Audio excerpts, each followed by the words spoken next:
Good evening, everybody, and welcome to the Swemp Electronics Football Alliance Division 1. I almost said 2. This is round 2 of the season, and beginning last week, it was great to know that the league is back, and our champions, Trafford United, in their new form of Norsk Trafford, were almost as good, despite the squad being significantly weaker. I am joined for tonight by a manager of a Super League club who is an assistant, maybe even almost a joint manager now in the Swemp Division 2. It's Mr. Scott Sadler. Good evening, Scott. Good evening, Dan. Good evening, Swemp fans across the world. Across the world, indeed. We have Norwegian fans, we have Irish fans, and British, and that's maybe it. But you know.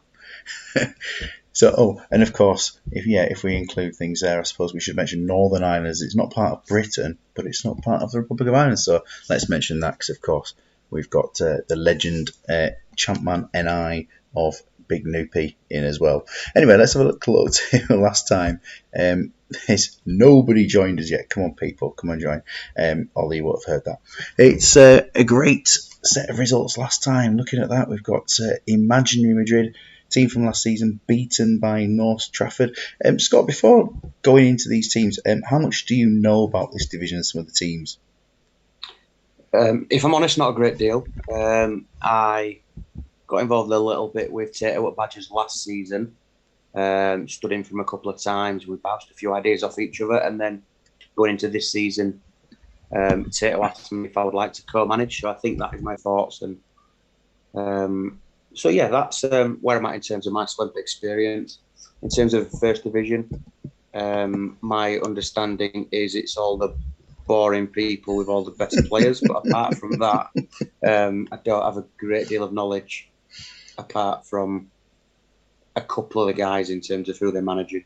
Yes, and one of them, Alf, is here in the well, not here in the studio, of course, but he's here on the chat. Welcome, Alf. And Mike Savage, who his team Sprungfeld United will get a run out in the cup later on in Division 2. Alf, manager of Team GB, if you haven't seen yet, Scott. And I have seen. Yes. I have seen. And just as I've seen Mike Savage's appearance, the one thing that I have seen in Swemp so far this season was his exceptional performance on commentary. So I don't expect to live up to anywhere near that standard tonight.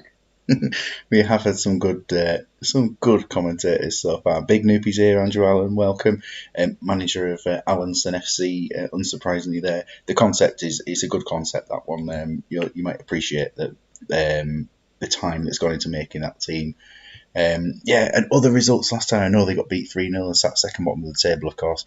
Trumpton, big kid, always doing his formation experiments. And Tyneside, last season were Los Urracas with 5 Newcastle players in the first team. It's a total Newcastle concept this time, up against playing Aston's Ajax they were last time. Fixtures for today, quick reminder, Allenson FC versus Team GB, Aston's Ajax and the OABs, the Old Age Ballers. You'll know Josh from Super League. Yeah. Then Dalgety Rangers finished second, got beaten to the title last season in Division 2, but have been promoted and have started very, very well against Loco Calaveras, which was they were the 76ers last season in Division 2. Falaraki 96ers, they were the 99ers last season, but this is a squad that you'll understand the 96 team. They're playing Tyneside. Norsk Trafford from Dadji versus Real E, who were the form team of Division 2 last season and ended up promoted. Round here with Jim Phillips, who's just joined the chat. Good evening, Jim. They've come up this season, squad full of current managers, playing Trumpton and Steelhawks, possibly the some of the very, very strongest players in the league, mixed with some other ones. And there's David, and I'm going to try and get your name right tonight, David, because you did give me an idea of how to say it. Kuvasa or something like Kuvasa or something. Tell me how I'm going with that one. Something like Kuvasa. And playing Imaginary Madrid, the team that should have been relegated, but their team is actually too strong to go down. So let's see where we're beginning tonight. And we do begin with Norsk Trafford versus Real E. And I know Dodgy sometimes pops onto the streams if they're early enough, but we shall see. The notification link has just come up. Well, yeah, thanks Alf for letting us know that one. I don't actually put notifications out on YouTube, so it's good to know it's doing it itself. Swan's here and Tato's here. So it's a class name for David. It is, regardless of how it's pronounced. Last time out, big win over Imaginary Madrid, and this time a squad full of Norwegians. But as someone's referred, I think it was who was it? Was it Mr. Duggan? Maybe someone saying Parmaruka not in the squad. Yeah, that was mentioned on last night's Super League, or maybe a little bit of a chat that we had afterwards. Yes, That was mentioned. I'm actually looking forward to seeing the squads and the formations as we go through, because as I said, apart from it being the guys that are boring and didn't put a great deal of thought into their concept and picked all the best players, I don't know a great deal about the teams. So yeah, I'm interested to see how it looks. And with the four at the back and the trusted formation for Daji, seeing how they can get on. I was quite impressed last time out, particularly with, I thought Eric Fugelstat played pretty well. I know it's only a 7, but he seemed to be everywhere at the right time. And huge performance from Magnahosa. Again, it was a 7, but he just seemed to popped up with a decent goal, and it might have even been the winning goal. Let's get on to the match anyway. Let's get forward to Solskjaer. He's lost his number 20 shirt. He takes the 22. And for really, they made a few transfers in summer. I do have to just go by and put that final sub in there. Yeah, really, they found some success at some points playing the 3 at the back with the splitting centre backs. What's your thoughts on that one? My immediate thought is I don't like that line of one single central player throughout the centre of the park. Mm-hmm. That would be my initial thought. In terms of a back three, I'm never ever a fan of a back three at all. I would probably only really do it in a narrow formation, which obviously is not permitted. I did send Tato a couple of tactic ideas heading into this season, and he just sent them straight back saying, no, Dan won't allow it. Dan won't allow it. The rules are simple, but of course, if you haven't been told the rules, then of course.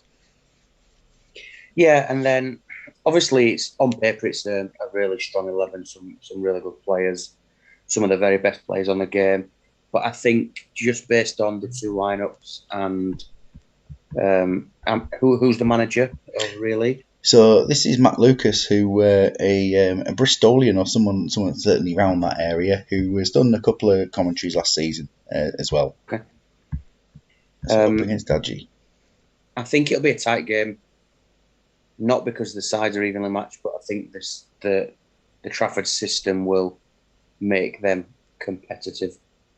Fantastic. Of course, I didn't put predictions in the chat. It's starting to come in anyway. Jim with 3-1 to really. Just any time when you've seen both teams, just chuck out some predictions and we'll get started on this because we want to keep the pace up a bit higher tonight. There we go. So kick off and been a fantastic level of action so far. But then coming forward, really do get a break, but nothing comes of it. 3-0 says Alf, but to really, and Van Nistelrooy has opened the scoring for them. And now Toro Andre Flo has gone off, and I don't believe Daji's here, so I'm going to consult his subs as David says 2-0, Mike Savage says 2-1. Obviously, the David prediction was a little bit late, and the Norsk 2-1 from Big Noopy and sub. I know that Solskjaer has just come onto the bench. He is actually the only striker, isn't he, on the bench? So it makes sense to just bring him on. And let's crack on with it. Solskjaer is coming on and scoring in the same minute, pretty much as he's done that. That is superb. He's the super sub, of course, and there he is, currently man of the match as it stands as well. He's been a baby-faced assassin. At this time, he still certainly had more of his baby face than nowadays. And chances still coming and going forward. We've got quite a lot of ex-Manchester United players on the pitch. There's three on the home team. at least there. And obviously, Gans Pedersen was very close to a move there, wasn't he, as well? Solskjaer makes it 2. And a great first half. And that system is overcoming the other team. Mike Savage saying, man's a legend. It must be referring to you there, Scott. Beckham having a superb first half there with a 5. Yeah, Rayleigh got a goal early on. If Van Nistelrooy gets a chance to know that there's a quite a high probability that he's going to take it, but it did feel that Trafford sort of took control after the injury and substitution. Yes, certainly within it looks quite solid. I know there's a couple of 6s in there, but Daggy's got a solid team, a solid system. There's some really, really good players in that Norwegian squad. They'll be absolutely delighted with that first half. Indeed, and Tato saying he's working miracles. This is game 2 of the season, and already people have really taken to this side. I'm just checking. Anyone under 85%? No. And anyone under a 6? No. At that point, perfect. Did you say under 85? Under 85, yeah. 81. Good spot. Yeah, excellent. I was kind of focused on the 62 and totally fixed on that. So yeah, great spot for Orion Berg. He will come off, and I think it's probably right that I would say Runeberg, but actually Bakker. It's probably more Bakker, isn't it, because of the run? Yeah. And this is a good thing about this. Even when I'm right clicking, there's no player instructions, so no one can see any secrets. So it's all good. And just going to check really, they make no subs at half time, barring any absolute tragedies. An overrun's on 82, but as far as I'm aware, he's not going to make any subs until 60. I will just check what it says on his message. He never makes until 60, so we're great. Duggan, on. Good evening, Duggan. If you did you see Monday's ridiculous stream of the Swemp, Scott? It's a penalty. It's a penalty before coming into this. Oh dear. Yeah, with the whole substitute for the Red West Pacific team for Duggan, it was just constantly get she on. I didn't see it. I think I saw the Badgers game, which was incredibly entertaining and exciting, and then I went to bed. Better things to do. The 0-0. Yeah. I had a 0-0 last night, of course, with Leddersford as well. What would you do in this case? Would you be sort of a Kuehl or maybe while there are on injuries there? Are you against going away from your 3 at the back? So it would have to be someone. It has to be unless they're down to 9. Okay, so I would take Viduka off. Yeah, get a striker off. Van Nistelrooy on his own is probably just as prolific as Viduka being stood up there doing not a great deal. That is absolutely fine. Just checking Matt's instructions usually would be he'd usually take Kuehl or Giggs off for Somerville and Beckham off for Dyer. But in this case it is a striker off. Let's get Viduka off and bring on Richard Wright, who he has played the odd time for this team. In fact, I think he on it. I can't remember if he finished the season for the team last season or not in goal. And 54 minutes, still a few minutes till subs. If only Solskjaer was on penalties. He is, and he scored a hat-trick. And what a game that has been for him there so far. Coming close to another one just before subs happen. Will there be anything? Van Nistelrooy and Giggs both have chances, but it is time for the subs. And we're with Dadgy's side. Just while I'm just looking for the subs on here, what do you think, Scott, of watching the games from the view of the player ratings rather than the overview?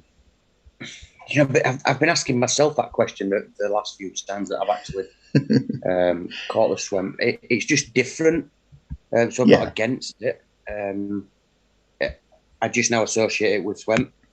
Yes, and the random right clicking. My fingers just go too far over to the right hand side doing that on the mouse pad. But yeah, it's just how whenever I play, like I used to have the odd games with my brother where obviously when we both played each other we watched from player ratings, but whenever we watched our own teams we would be watching from the match stats view instead, and always doing it that way. Very, very rarely watched from the big view. Really, substitutes, I think it looks like we'll only be making one of those at this point. Veron's going to need to come off with that as far as a subs go for Matt. His subs here, Beckham over on off for Dyer. That makes sense. And we might as well make the 3 subs because there's no sub-keeper to bring on. So let's just do it anyway. So that will be, looking at the other 2, Giggs and Kewell. They're both very similar rated. And match ratings, well, Kewell's off, isn't he? Kewell off for Jimmy Somerville. Yeah, you can't chuck Somerville left midfield, I don't think. Not particularly. I would definitely have swapped Kewell out to the wing, I think, at that point. Yes, Tato assessing the team using the team name there for really wonderful stuff. Solskjaer, I mean, I don't think I've seen Solskjaer play quite this well for a long, long time. I'd be amazed if he doesn't start next game. He's had a 4th chance. And yeah, absolutely tremendous there. But will he lose his skills starting a match? Who knows? Chances late on with a yellow card for Højlund for fouling Van Nistelrooy. And then last minute chances maybe. Rune Bergs just missed the target. And we are at full time, and that is a superb performance for Norsk Trafford. Yeah, I agree. I thought that they'd be in it. I thought it'd be competitive. Really, I would have expected to put up a better display than that, if I'm honest. But like I said, that line of 3 central players, when we all know that the game engine is so sort of overpowered towards it, sort of narrow, the lack of bodies in that midfield area just didn't look good. Not for me. Totally overdone. And yeah, I mean, great performance for North Trafford. Everybody's done their job, even all the few 6s at half time converted to 7s, and yeah, they've got to be happy. Superb for them. Solskjaer, unsurprisingly, man of the match. Team GB have got 4 of the Real E team playing for them tonight, but don't worry, Alf. Real E didn't lose 4-0. Any things from this team that they can take positively other than the fact Van Nistelrooy scored? Oh, Giggs, I suppose. I think, yeah, if you're playing Giggs left midfield, he's always going to play well, and he's going to contribute with goals and assists and good ratings. Going down to 10 men doesn't help. Just not a great performance, I think. Is that the system that they've started the season with, or is it something different for tonight? They have kept the team from made a couple of changes from last game, but it was the same setup. But they didn't play all the time last season. It worked quite well. They had a good run of form, but I think they changed away from it towards the end of last season. So we'll see how they get on. Go on, after you. I was just going to say, yeah, it'd be interesting to see how it plays over a period of games, but it's not something that I personally could invest in over a long period of time. No, potentially not. And maybe Matt will be reassessing. He is a good manager for getting things right. Old Age Ballers with Josh Lane managing. Last time round, they had a great performance against Steelhawks, but it just wasn't quite enough. But it was Romario who scored the goal, looking pretty handy, still at his 36 years old. And it's the same sort of side of Tadji, but without the midfield runners. Yeah, which is interesting. I think more probably because that central midfield 3 are more defensive than they are attacking. Might be the reason behind it.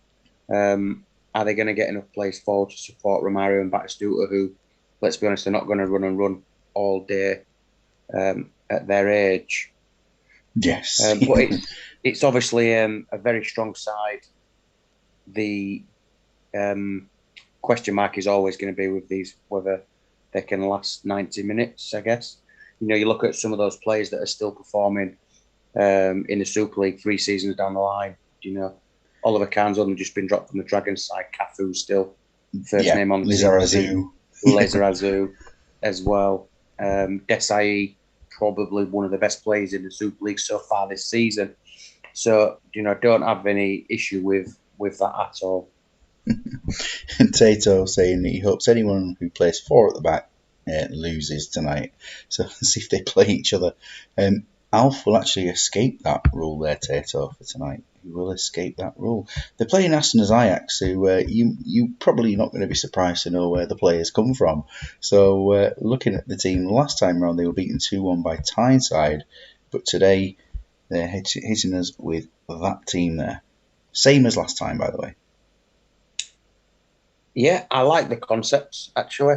I also like the formation. Some very good players in there as well. Not sure about Kanu from that attacking midfield position. Well, let's see how he played last game. It was a 7. It wasn't amazing. And Dennis Bergkamp was on a 5. Okay, but obviously it's a strong side. Some really good players. I like the concept. There's some strong players on the bench as well. Be good if we could see Zlatan, see how he could do. So yeah, interesting game. I think it'll be a relatively even. Yeah, I do hope it's an enjoyable match. I mean, surely both of these teams will get a draw if Tato's rules that he changes it to I don't want you to win rather than I want you both to lose. Anyway, so Jim's going for 3-1, but both teams to lose, and Alf, Team GBR hopeless, Tato. Hopeless. That's quite the word to use there. I'm gonna go all boys by a single goal. Is it going to be Jurgen Kohler with the 10 out of 10 again? 3-2. Romario with the winner. Let's get started and see how things go from the Total Football Arena. Early chance going the way of the old age ballers, and looking like they're trying to come back into it. Asna a little bit, but it's still end to end without too many chances. Batistuta putting one wide. Big Navy going for 0-0. All the scores. David at 4-2. It would be nice to see some goals.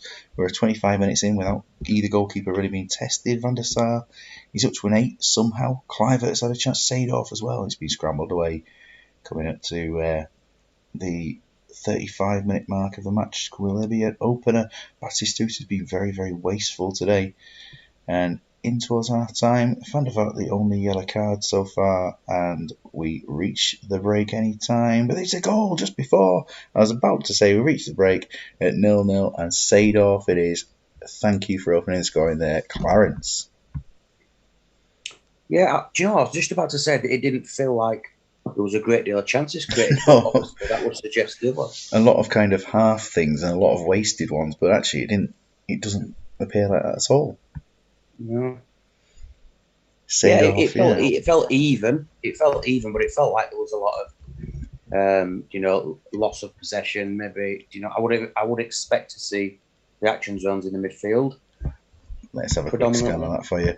Yes, nearly half the match being played in the midfield, and 59% to the old age ballers. I am just checking to see if any sub things here. Sub-wise, my substance can remain all season. And what was your substance from last time? Tato needs to stop crying about 4 at the back, because I've got 4 at the back lined up for our next Badgers fixture. I just can't see where he's actually. If I'm 3 goals down, then sub out the 5s. I think he likes to leave it as it is otherwise. If I'm 3 goals down, confident then. And for, that is the old age baller's stance on things. Romario's been extremely good. Josh is here. There you are. Have a little look at your team. He did say he'll be in and out of the chat tonight, so it's good to know that currently the man is in. Who is that Enrique dude? I don't think I've heard of him. Enrique Estebarans. He is about a 36-year-old or something striker to start the game. Good free transfer for lower league teams, but still, he does take a bit of the wage bill his way. And just checking see if there's any suggestions. It doesn't look like there's anybody in there.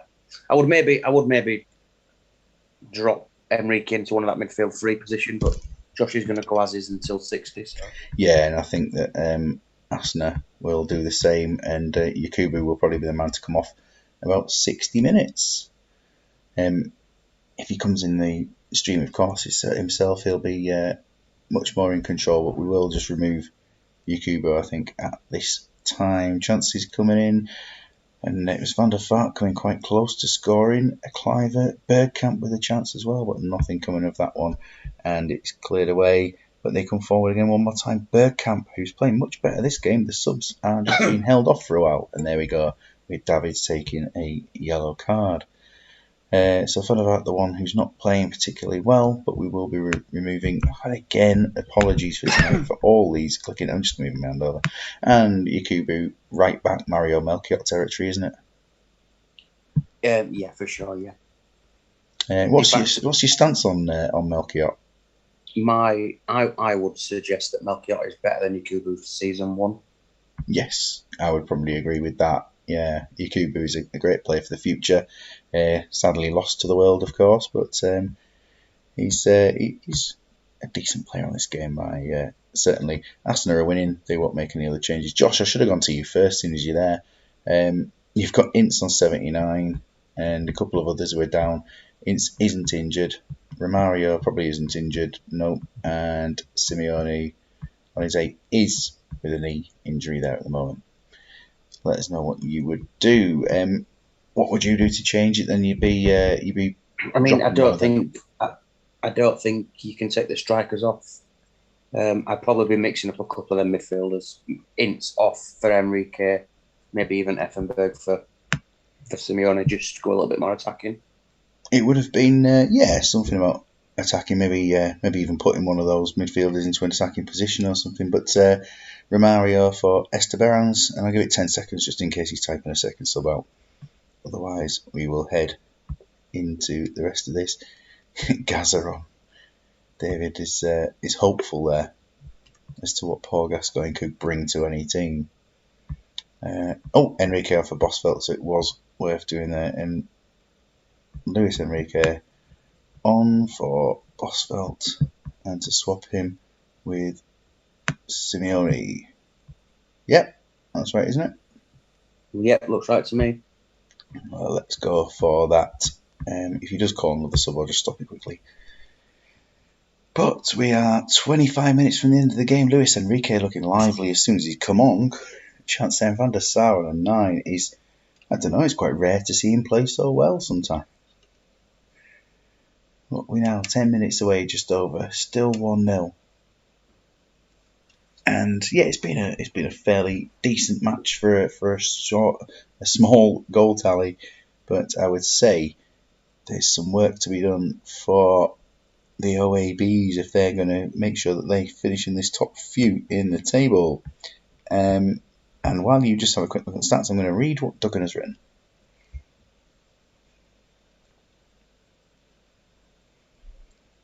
Quest City both. All should be amazing, but aren't. Who is the most criminal? Zidane all day for me, Duggan. All day long, Zidane. Yeah, Nedved, if he's not playing left midfield, I agree. He's very heavily overrated. See, my preference with Nedved would be to play him in the left of a central 3 in the formation that sort of Josh was playing. Yeah, he probably could. That would be my preference for Nedved. Similarly with somebody like Joe Cole as well, that would be where I wouldn't sign somebody like Joe Cole if I wasn't playing a central 3 like a 4-1-3-2. So yeah, if you had 2 in the middle, you probably wouldn't play Nedved in there. No, definitely not. No, good point. So left of the middle. Boys can't finish it. Need a transfer window. Well, unfortunately, your transfer window will be the end of season 2. So, yeah, it's a decent performance from Arsenal. Defensively solid without Marcio Santos having to do anything. Yeah, I think there were long periods in the second half where not a great deal was going on. So Arsenal sort of did well to see it through really without a great deal of threat. I mean, I'm not sure how much Old Boys created second half, but what they did. Yep, 8 shots first half. And what did they finish on? On 10, so just a 2. That was 1 on target, wasn't it, in the second half? Still better than Arsenal, says Steve. Good evening, Steve. Haven't said hello to you yet. Most of that Old Boys team would probably get in the Arsenal team. Now. Even now. Gascoigne would be an absolute cert. Yeah, he'd certainly do a job, wouldn't he? He'd be bringing along his bucket of chicken and his fishing rod as well. Heading over now to Loco Calaveras, who I'm pretty sure once you have a quick scan of the squad, you'll work out the concept here. Yeah, it looks very South American to me. Yes, indeed. The Is it crazy Brazil and skulls then, Argentina? and it's all of South America. So just basically any of these South American players he likes to have. Yeah, I like it. I'm a fan of the South American players. I've started looking more left field in terms of going into some of the smaller teams in South America in a couple of home saves that I'm trying. Obviously, everybody knows I'm a big fan of Carlos Shacks, but I spent quite a lot of time in Uruguay trying to find some gems over there. Yeah, it's the kind of thing I love finding players database or game wise as well. So always appreciate when you're looking for new players on those streams. Simeone's backward arrow. Last season it was done by Takanadi when obviously it wasn't a South American squad. Yeah, I don't think it's necessary when you're playing three at the back. Um, the formation feels very much present day, if you like, rather than 0102. Do you know what I mean? It's the sort of formation you might see a team playing now. Yeah, I think there's a little bit too much going on in terms of the arrows. I don't think the arrow on Ronaldinho or Simeone are necessary. And I'd love to see Aymar central. I'm yes. not sure. I'm not sure you can play Aymar alongside Raquelme. Yeah, it's maybe an So Estevez job, isn't it? Really, to yeah, play out I, there, but or Arce, I do of like the course. squad a lot. I like the squad a lot. Uh, if you had an Aymar, D'Alessandro, and Raquelme in a central three with those attacking arrows, that would be extremely exciting. A lot of flair and creativity in there. It certainly would be. Yeah, in the middle of midfield would do a great job. Dalgety Rangers made just 2 transfers in the summer, so it's effectively the squad that earned promotion and almost got them the title. It's still very strong. Yeah, on paper it's incredible. It looks sort of hand-picked best players on the game with probably a few favourites in there. I'm a big fan of Nikiforenko. Yeah, it's strong from 1 to 11, including the bench. Tato booing. Yeah, I don't like playing without a DMC on this particular game. I would It's maybe something drop people Emerson. pick up week after week on there. Yeah, Yeah, even if you just drop Emerson back.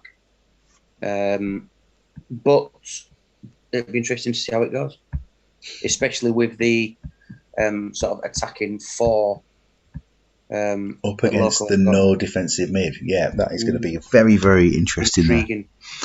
Alf going 4-0 to Loco Calaveras. And so we've got Emerson and Aymar and Riquelme all playing for both teams. We've got these obviously Zanetti is in both squads, but he's not on the bench for Calaveras today. O'Hull's front two, Jardel up front. Who is Jardel up front with? Oh, the actual Hull's front two, Crespo and Van Nistelrooy. I thought it was the old Hulls of last season. Yeah, it's Crespo and Van Nistelrooy there, Dalgety, of course. Thank you very much, Steve. Yeah, how did I not spot that? Should be thinking that's that. It's gone slow on the commentary because the teams probably didn't make any subs last time out. Under 2.5 goals. Liz Arazu and Nicky Franco getting heavily involved for Dalgety in that attack, which didn't come to anything. But there we are. It's Emerson. It's 1-0. And playing in his central role rather than defensive mid, I guess, he has got that opener. And that's what it does. It gives them the attacking impetus. And Nicky Franco makes it 2. But they can be vulnerable at the back, and they haven't been tested yet. 25 minutes in, just about, and here we are. It's still 2-0. The game has gone fairly quiet. It's nice that the stadium's getting a good amount of name coverage, but apart from that, the game gone very, very quiet. We're almost at half time. Can they make it 3? Yes, they can, and it's Ruud van Nistelrooy. 3-0, and this is... it's a bit of a walkover, and maybe Alf cursed it by going 4-0 Calaveras. Yeah, that's a lesson in why you don't get Costanzo in season 1. Well, I had to drop him from Stackington in Division 2 last season after 2 games, conceded 10. Yeah. I do really like him a lot, but not till about 2007. Yeah, it's obviously been very one-sided. It felt one-sided. The lack of DMCs had zero impact at all. Look, we've not even had a shot on target. The attacking players have done what you'd expect them to do. That's it, really. You know, there's not a great deal else to pick out. You know, they've kept the ball well. They've all got high Yeah, pass completion, and these haven't. and they certainly don't. That's that's not pretty. When you see that at half time, you are pretty much thinking, I'm not getting back into this game. No, and they're not making subs at If we're this time. completely honest. Yeah, subs at 60 minutes are planned there in Dalgety. They just do 5s at half time and 6s at 60 minutes, so nothing there. Duggan, please don't boycott Division 1. I like having people actually being here to talk to. Other than that, yes, fine, what you've got to say. And what else we got going on? Dan has he's having internet issues. Good evening, though. The Tyneside haven't played yet, so they haven't had time to lose their match at this point. And we'll see how they get on. We're going to go into the second half and get to the 60-minute points for the subs. Pace of the games is going fairly alright tonight. We might even be on sort of 15 minutes per match. We'll try and get it down a little bit. I'd like to, if possible, to then play quick rounds of the Cup. Danielson has pulled one back, and here are the subs going to be happening. And Danielson now coming off. Well, that makes one of the subs straightforward there, doesn't it? Ronaldo for Jardel if he's not scored, and Jardel is playing it terribly, so Ronaldo will come on. Veron for Emerson. I will check on conditions and things actually before I do this, just in case anyone's. I'm going to speculate that Danielson has to come. Keeps him scoring. I'm going to speculate that he scored and in celebration ran and kicked the advertising board like Tamura Ketspire and he's twisted his ankle. The corner flag and everything, all in one. It's all gone. So Scott, you're in charge here. Do you make some sort of switch over to give Estevez out on the right and Ronaldinho on the left, or do you just go Zé Roberto? Zé Roberto all day. Who's going to turn down Zé Roberto, I suppose, at this point? He is in a few squads. Not as many squads as he was, though. Van Nistelrooy there on his 10. Dalgety didn't make the subs. 6s. Crespo coming off. Walter Samuel will be left on unless he's injured because it's a defender, and they're going to be replacing Crespo at this point. Crespo off, and it's Elba as the simple substitution here. I almost didn't do it. Simeone doesn't like tracking back. He's not playing tremendous. Asking a very good question as to why Zerberto is not on that pitch from the off. I think it's the system, isn't it? It's got to be the system. Yes, and Verona's made it 3-2. This is quite a match now, isn't it? Incredible. Just under 20 minutes left. Nikiforenko's made it 4-2. Goal fest. You said it was going to be one goal in this one, didn't you? Or was it last game you said, what, it's going to be one goal? Have I just made it up about this one? I thought this would be relatively competitive. Yeah, and it has been, certainly. Yes, Verona's made it 4-3. Tremendous entertainment. We're actually getting some real action and a hat-trick for Nikiforenko. Of course you like him, Scott. Of course you like him. There he is with a hat-trick, doing a Solskjaer and making it 5-3 at full time.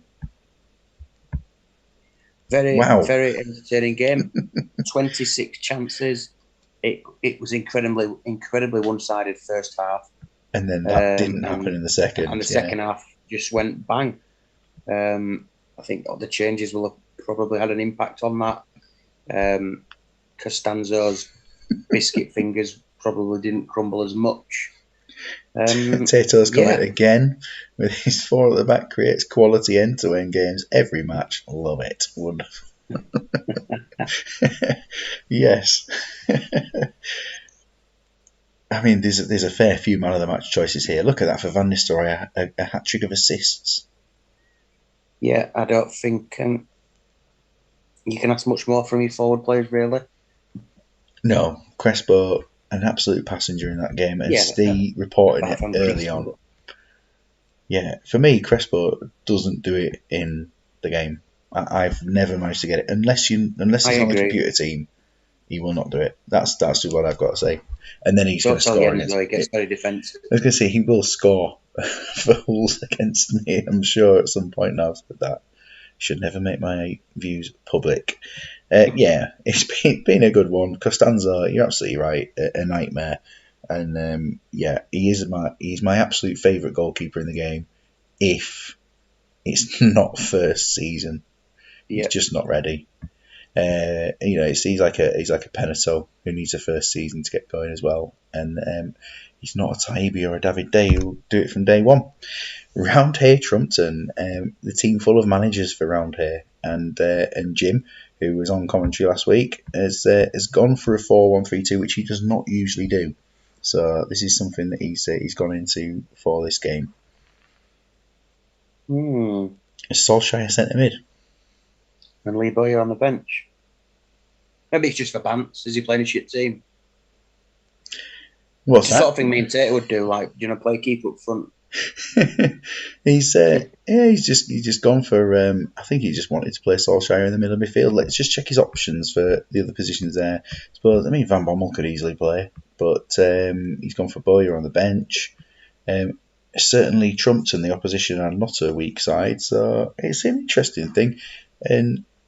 And Jim, he did a very good job around here last season, guided them to fourth or fifth it was in Division 2, but a good Division 2 was the overpowered one last season for a lot of the teams. But they did have Gondor. Is this the same squad or is it a new concept?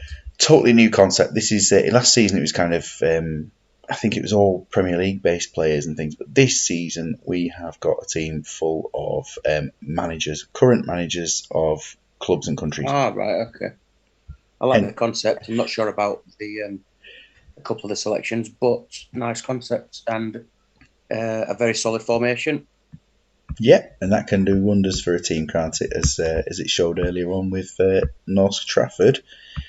For Trumpton, for today, I mean, you will notice someone out of position on this, and this is something that Big Kid is doing. We do wish Big Kid well. He's not feeling too well today, so he's not on the stream. But yeah, he's gone for somebody significantly out of position. You might have noticed. Roy Keane playing the attacking midfield role today. Last game it was Jörg Heinrich attacking mid, and the team did win their game.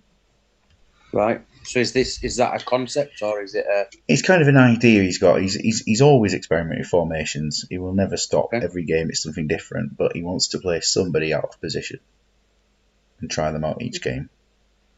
59 to 1. Interesting. So what's the concept for the squad? I'm not sure there's actually a concept for the squad, and I believe though that Zinedine Zidane the idea this season is give him a chance. So he's going to be using Zidane as much as possible because could be a downfall. Yeah, in last game he got an 8 and he scored a goal, but I mean that's one game. Interesting. Bolton Phoenix, Roy Keane. Yes, the Roy Keane. I absolutely know. Do you know all the controversy around the Roy Keane last season for Bolton Phoenix? No. He looked absolutely completely different to all the other Roy Keanes that were in the league. All right. But he had exactly the same stats in the database. But he just seemed to look like he was an attacking mid-forward kind of player instead. But he was totally different. We've just kicked off, but what's your prediction? I think I'm going to go with a home win. Who is Pepe Puntas? 2-0 home win. 2-0. Well, Luis Enrique has got that goal. Zidane's had 3 10s for Bostock in 5 games once. Oh, is that when he got his hat-trick? Got his hat-trick in one game, didn't he? No, and I don't was it a 4? I don't think that was... I don't think he got 3 10s at all. I might be wrong. I do have records of that, so I can clarify, but not at the end of last season, not the end of last season, the season before. We went on a really good run, sort of last 10 games, and to secure our playoff position, and Zidane sort of came to the party for the last sort of 8 games of the season. But before that, it was absolutely horrific. And then last season he scored 4 in one game. I think first or second game of the season. And then from then on, he was horrific, and that's why we fucked him off to Boston. And Big Kid is here now. Fantastic, he is here.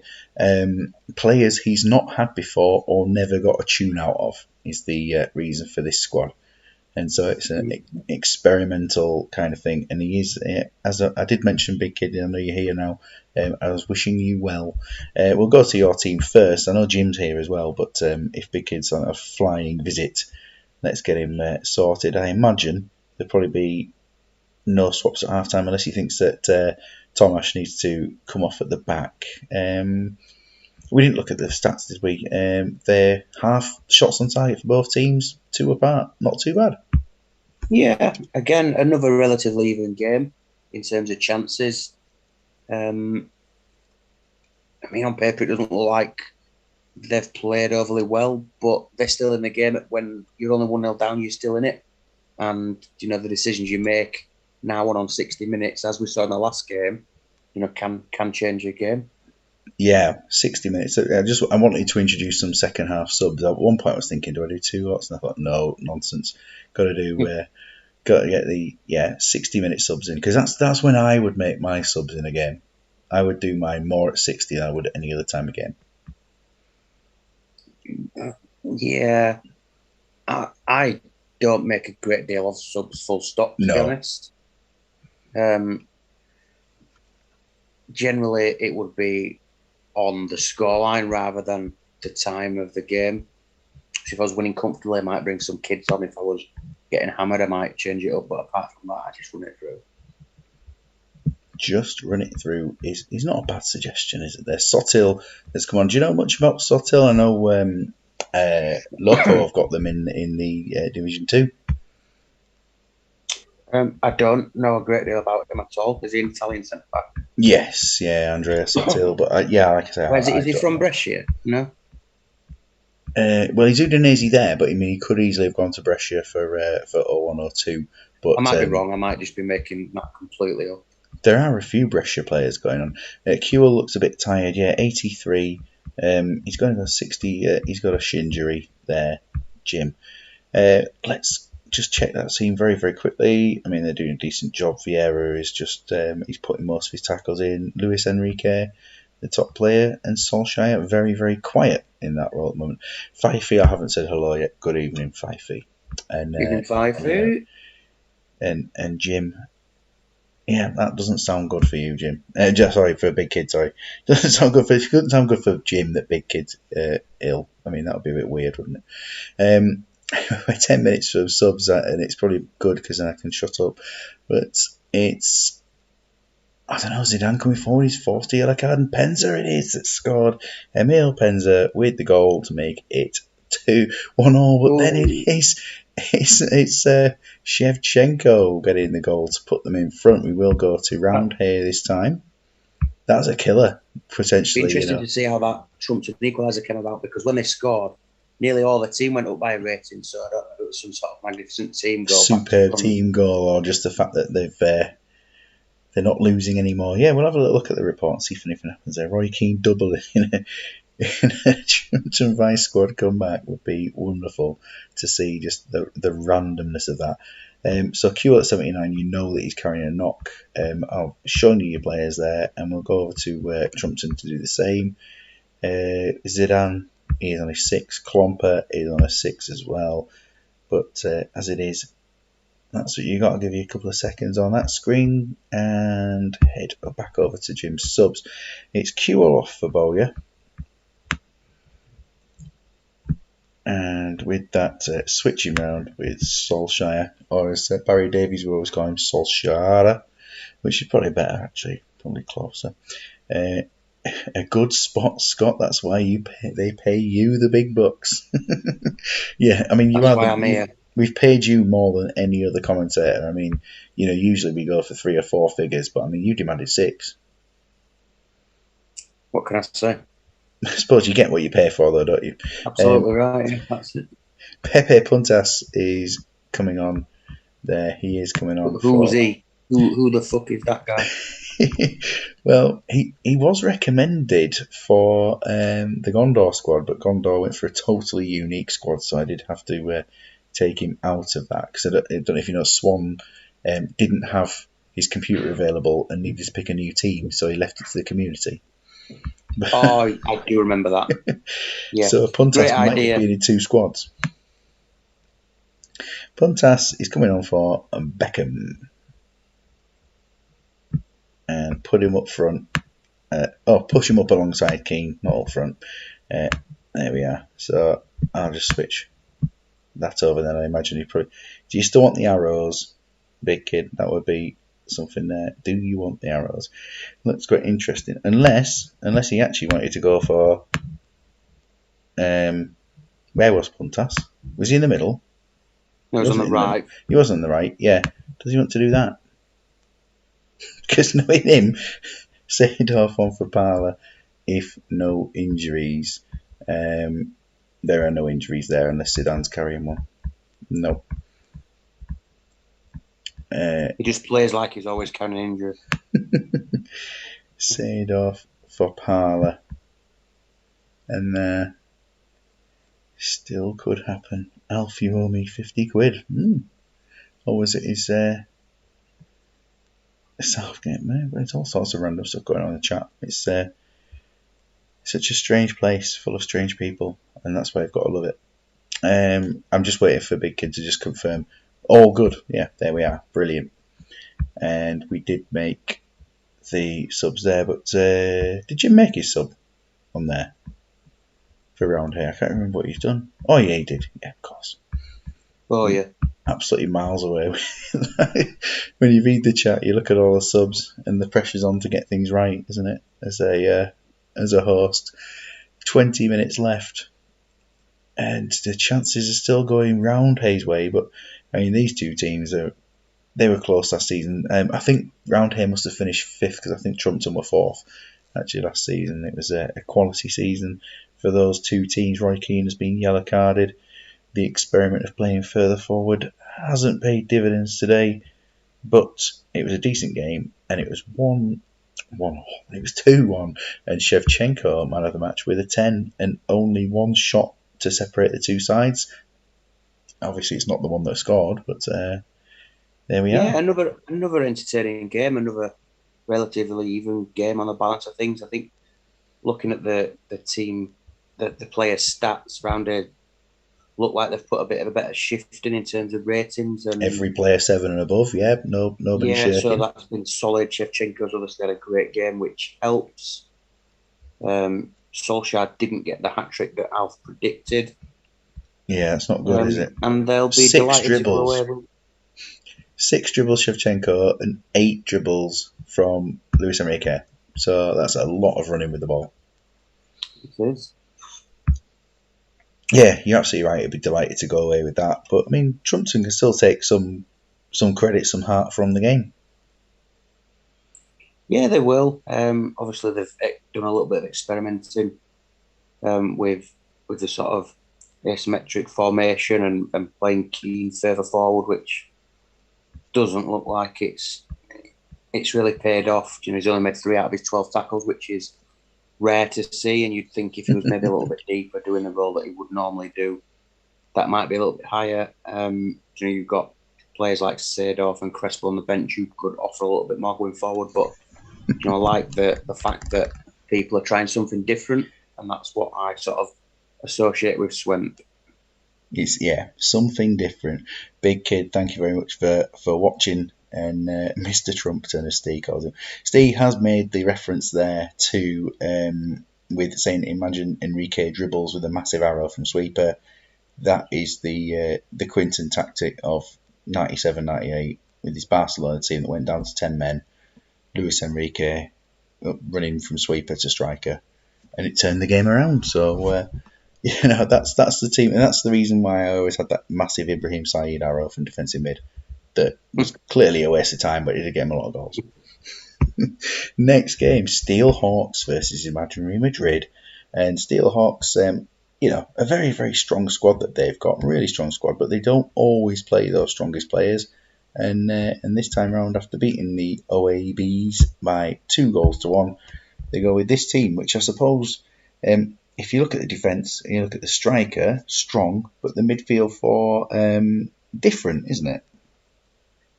Yeah, it is. And again, like I'm just alluding to, it's good to see that these sort of players are getting a chance, and it's interesting to see how they can mix in and perform against the best players on the game. I quite like the shape. If if they weren't restricted by the rules, they'd probably just shift a centre back to striker, and I'd probably happily play that formation. Mm. Yeah, a bit of the old symmetry going on with that sort of team that way. Yeah. And I mean, Jafar, are you aware of Habib Jafar? I've seen him on a couple of guys' saves / streams over the last maybe 12 or 18 months. I don't know whether Tato might have suggested that we sign him on something that we did together. I can't remember. It might be somebody completely different. It might be Rocks that's a fan. Somebody's a fan of him. That's possibly right there. Yeah, it could well be. But not somebody that I've ever really tried, to be honest. It's Jafar with his 1 for bravery, matching Jörg Alberts of Megahorse for this season. Good to see the Steelhawks team with a little bit of difference about it there. Beckham, number 21 for this game. And Imagine Madrid, they made a couple of transfers. I think it was just 2 transfers between seasons. They are sticking with the same formation that last match they were beaten 2-1 by the North Trafford side. And yes, whoa is the word I came up with as well, I think, when I first saw it. Yeah, okay, I'm just trying to figure out what's going on here. He's clearly wanting to play something vaguely attacking. Realise that Mexe is a sweeper and can't play centre back, so it's gone with effectively no centre backs. Can we have a look how that looks with the ball in the attacking quadrant? Yeah, we could do. I mean, we've never done that before, but I mean, anyone's got the save and can look at that. I mean, so if we want it to be in this sort of zone here, yeah, there's a lot going on there. Without the ball in that zone, they settle to that. In defensive areas, let's say it's here, and the team are going for it, aren't they? And Mexico's just absolutely. It's interesting. All those arrows, it's never worked for me. I tried a few extravagant formations in the Super League last season, and I played a sort of 4-1-4-1 with sort of everybody having arrows on by the centre backs, and that didn't work out at all. I don't like the lack of a single centre back, and Mex says sweeping up. So I was going to say there are no centre backs there, Scott. There are none. But interesting. Yeah, that's formation of the night for me. After seeing it, I'm going to say Steelhawks score 5. 5-0.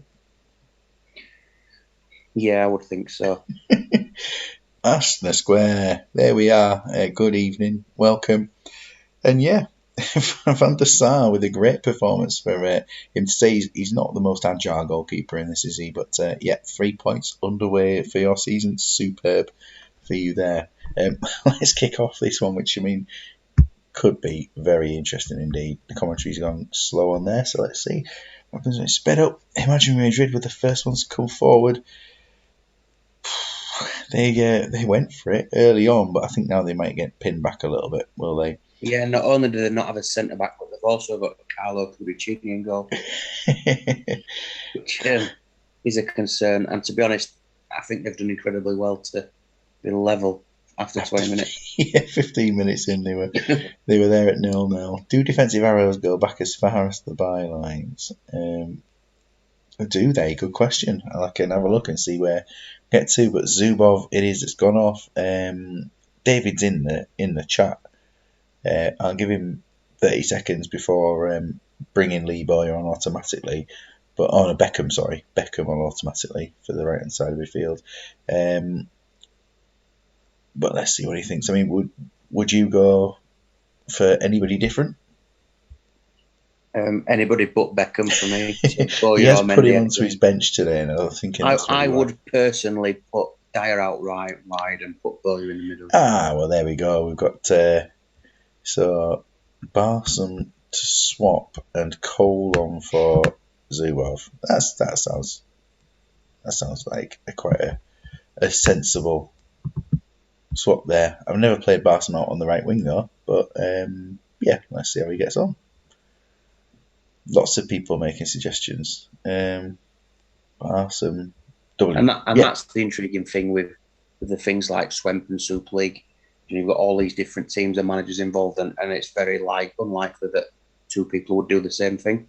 Yeah, it's all a game of different opinions, isn't it? And yeah, absolutely. And somebody's opinion will be luckier than others. Yeah.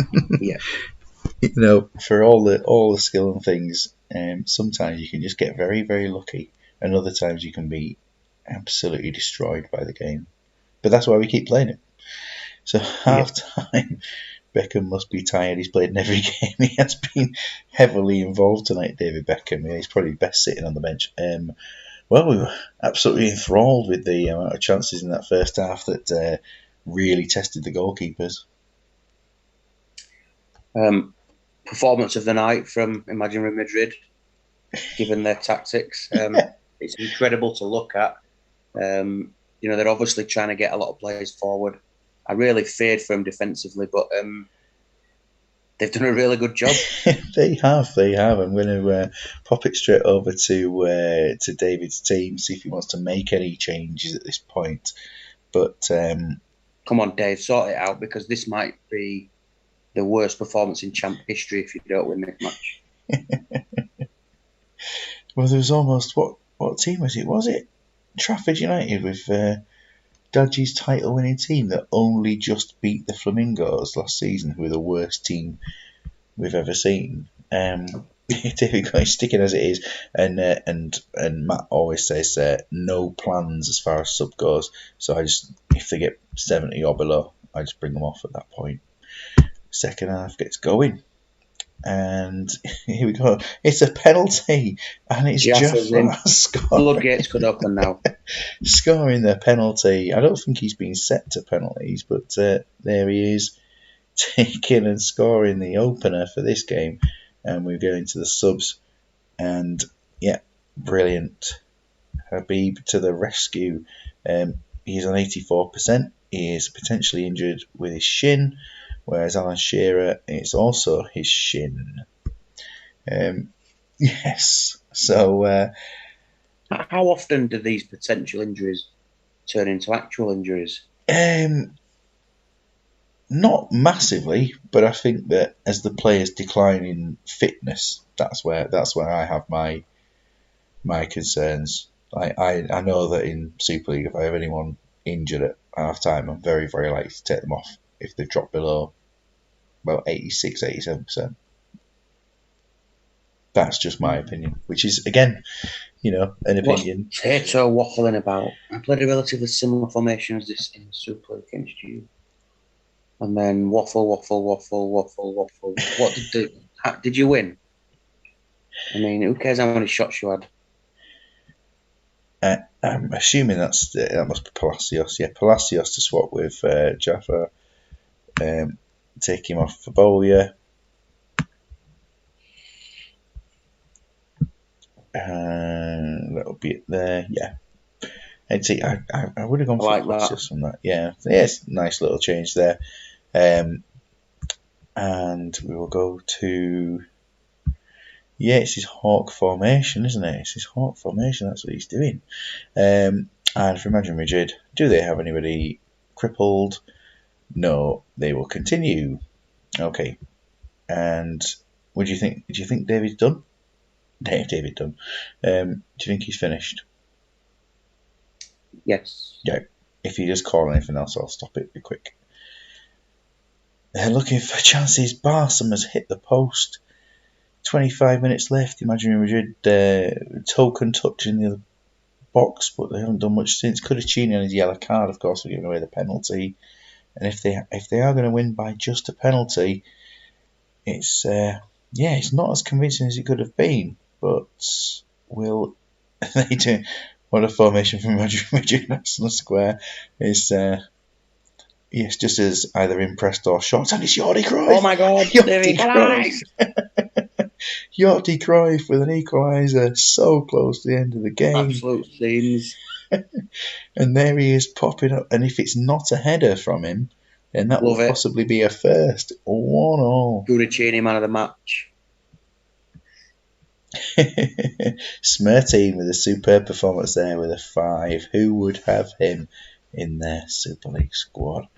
It's all about them arrows. The arrows have paid off. Was it a header from Jordi Cruyff at the end of the game? No. He'd got a loose ball and just kept going totally unmarked. And it looked like Steel Hawks didn't have the centre backs at that point. So, wow. They were outplayed in terms of shots on target. But, yeah, what do you say? Yeah, David will be really disappointed that he's not been able to get over the line in that game. They've created enough chances. 10 chances, you would expect to score more than one goal, and to have to rely on a penalty. A penalty for the goal. Get a point against a side with no central defenders. I can't see how you can be pleased with that. They've obviously had a lot of the ball. They've just not been clinical enough. And now watch for the Super League with formations such as this. People be clamouring. I mean, you can imagine, Man United at the weekend deciding Ronaldo's going to be playing further forward. Let's just play one sweeper and go for that. I mean, wow. And Carlo Cudicini, as Dan Hazard mentions there, you give him some stick, and there's his 9 and man of the match. Yeah. He did give away the penalty, though. He's kept them in it. He's cost them 2 points, but also gained them a point as well. Fantastic formation, highlight of the night for me so far. And I'm glad they got a point. Yeah, well done to Matt there for that result. Allenton FC and Team GB. We've had Mr. Allen and Mr. Bridge flirting all the way through the night. Let's see how they get on in this one. Alf, last time out, take a 4-0 defeat to Dalgety Rangers, but they have scored 9 now in 2 games, so maybe it doesn't look quite that bad. Rab Douglas was a nightmare last time. He's been kept in goal, and that's the team for today. Yeah, Alf Bridge does not have a good track record with goalkeepers. No. He couldn't find a suitable goalkeeper for a number of seasons with his Aston team in the Super League. And it looks like that's carried across to Team GB. So, yeah, there must be something about Alf and goalkeepers. Steve, it looks very Pelham. It's obviously a very strong squad, but for me, there's a lot of players in there that are big names, but not very good on the game. Like David Beckham, like Paul Scholes, like Michael Owen, which worries me that they're attacking players. Might have lots of high stats, might have a big value, but actually they're shit.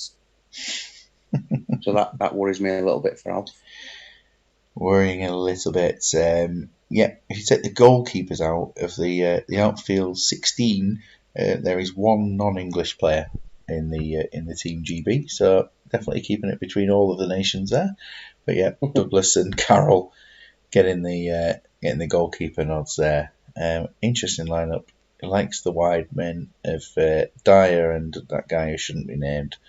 We have the defenders in front of the goalkeepers for Southgate best in the 11. Neil Lennon suspended after last time. I think he was to his marching orders in that. McManaman and Woodgate receiving their squad numbers. When we go over to Allenton FC, and last time out they were beaten soundly by Trumpton, but that's their lineup for today. Oh Christ! And the formation, because of the link between this, is named after his 2 sons of Alexander and Jacob, which is why all the players are who they are. And he's gone for the sort of the J formation, but then realised he's got to play 3 at the back, so shoved the right back on there. Oh right, okay. So cool concept, cool idea. I like it. There's some really good players in there, players that I'm a big fan of. I like Del Piero. He's a little bit like Marmite in terms of champ players, but I like him. D'Alessandro, again, big fan. Yakubu can develop nicely. Yeah. So, yeah, be interesting to see how they go. I think it'll be tough, to be honest, with the formation. And I think if Team GB don't win this, then Alf should probably be considering his position. Do we have a scout report, Alf, for this game? That'll be the question. Hope Giggs catches Jakobsen out of position. Lars Jakobsen, when he's run inside, yeah, that's a key point. Jakob Arborg there, the Faroese player, usually, Asner. Yeah, he's a Faroese international, but of course everybody's Norwegian here. But yeah, he was one of my favourites. Obviously, he's too young to have been on Sensible World of Soccer, unfortunately. Yeah, the O for Otis formation that Mike had last season was interesting. Absolutely no one in the middle of the park. But the J going on today for Alanson FC. So you've gone for a decent victory for Team GB, I assume. I would expect so, but I like the concept and I like the idea of Alanson's lined-up players, so you wish them well. So I do wish them well, absolutely, yeah. Brilliant. We are here at the Jakaxen Arena, and 10 minutes of absolutely nothing, but I think we're in slow commentary again. And it's a penalty, and it is Yakubu who has scored the goal. 5-0 Alanson, says Duggan. They are 1-0 up, and Rob Douglas has been beaten for the 5th time this season.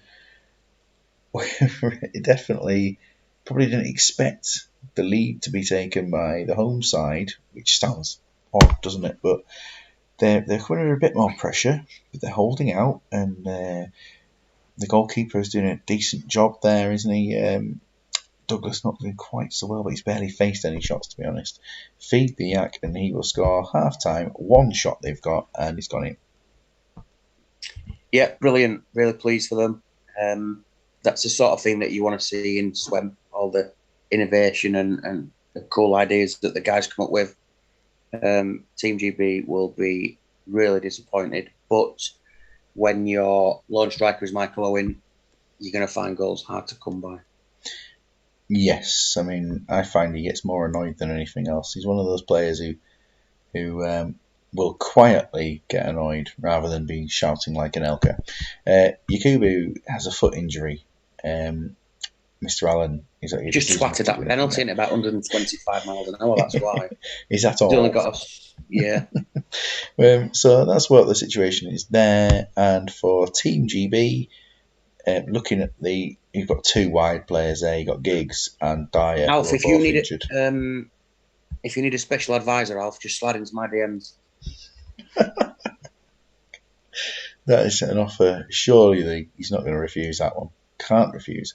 And Michael Hughes' nickname should have been the 25th player. That would be the idea there. He's okay to 60. Go on. I'll see if Tato will release me one day a week from Badgers. Playing in the opposite division, I'm sure he'd allow you. Sack the manager, says Alf. As mentioned earlier, though, I'm not cheap. No, I know. It's that, the commentary has to be a substantial length to get the value for money, really, I think. No. It's just waiting for Alf. He's gone unchanged. Faith in his boys. Lovely. And we got on with the rest of the game and the commentary. I thought it slowed down. It hasn't. We're pushing for 60 minutes. I'm going to go to Team GB first. I think they possibly need more surgery than their opponents. As it stands, we've got Beckham playing really well on his 5. And the 7s are the absolute highlights in terms of conditions. Get them all off. It's the 2 wide players on 74, both with potential knee injuries or foot injuries, whatever they are. They're possibly in need. looking at my next charity stream, there will be another Swemp charity stream during season 2, and it's going to be for a deaf children's society this time round, rather than a big major one. Go for a deaf children's society thing. Well, I've not decided quite what it's going to be. It will be around the Swemp games, but will it just be straightforward things? I've got to work out what to do there, but there will be one over the course of the season. Shearer for Owen is the call from Team GB. That's cool. Shearer for Owen. Anything else? Macca for Beckham. So he's bringing on a trusted full Harry trust there. Ferguson's the best central midfielder on the game. What are you playing at? And that's the 2 changes there. I mean, you can make more. You can make a third change if he wants to do. Yeah, take McManaman off. A third sub McManaman off. Yeah, Macca coming on. And has, 60 minutes. We have looked at, yeah, here we are. Zickler for Borg. And the Zickler other can be quite handy, actually. He can be quite handy, Zickler. Oh, yeah, I mean, he is at Bayern to start with, isn't he? Yeah, he is, yeah. I didn't use him. I did leave him and sold him pretty quickly. This is in the 5-season challenge against Quinton. I was Bayern, he was Dortmund, and he didn't last at my team. But it's I can imagine that he could do a job if he fit my system. Steve mentioning his World Cup campaign with Beckham at centre mid. The third time today. Triple change there. Is that because Alf picked everyone's team? Is that what happened? I didn't actually get. I don't think the World Cup was just coming into it. I think Alf ran a World Cup campaign, and I think the guys were given license to send in their 11 players. But if players were injured or whatever, Alf did what he thought was right or what Alf would do. There's the goal from Shearer. Oh, he's made a sub about 200 minutes afterwards, but I will make it now because it's come in. But it was quite significantly after everything else, wasn't it? There were a lot of things that happened. Ferguson for Scholes, so we will do that. And Macca behind Shearer. There we are. I'm sure he was tagging it on the 60-minute sub, so I will do that. But it's 1-1 and the Ferguson change has happened. Will it do anything? Again, it's just randomly slowing down in the early stage of the season when subs are made. Will there be a late one? No. Or yes, I don't know. And the answer is no. 1-1. Both teams are off the mark for the season, which is a positive. Kieran Dyer ended up man of the match, and at an 8, absolutely no players of Allenson made it that high. Not a great game really in terms of chances. We've seen lots of chances in lots of even games actually earlier on. That one was a bit dull. A point gain for Allenson, 2 points dropped for Team GB in my opinion. Yeah, I mean, it is a good point considering they were behind to 60 minutes. I suppose Alf's right in that sense. It was a good point. Alf, in what sense did you dominate? Unless he was dominated, 55% possession for Allenson. I don't know whether Alf has suggested he dominated or he was dominated. Both halves, the other team had more possession. In the last 5 minutes, Allenson had more of the ball as well. I don't know, maybe relatively even, I think. Yeah, unless he dominated the point. I mean, that's possible. But we've got 6s and 7s all over. I suppose rating-wise, the team have done a good job for Team GB. And it's got to be said that Allenson will be pleased with the point. Pretty poor game, poor ratings, but got to be pleased with that point.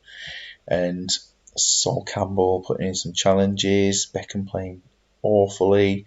The subs were the right players that have gone off, I think, generally. I think they were the right ones. Yeah, and, Kieran Dyer is always going to do a solid job at right wing back.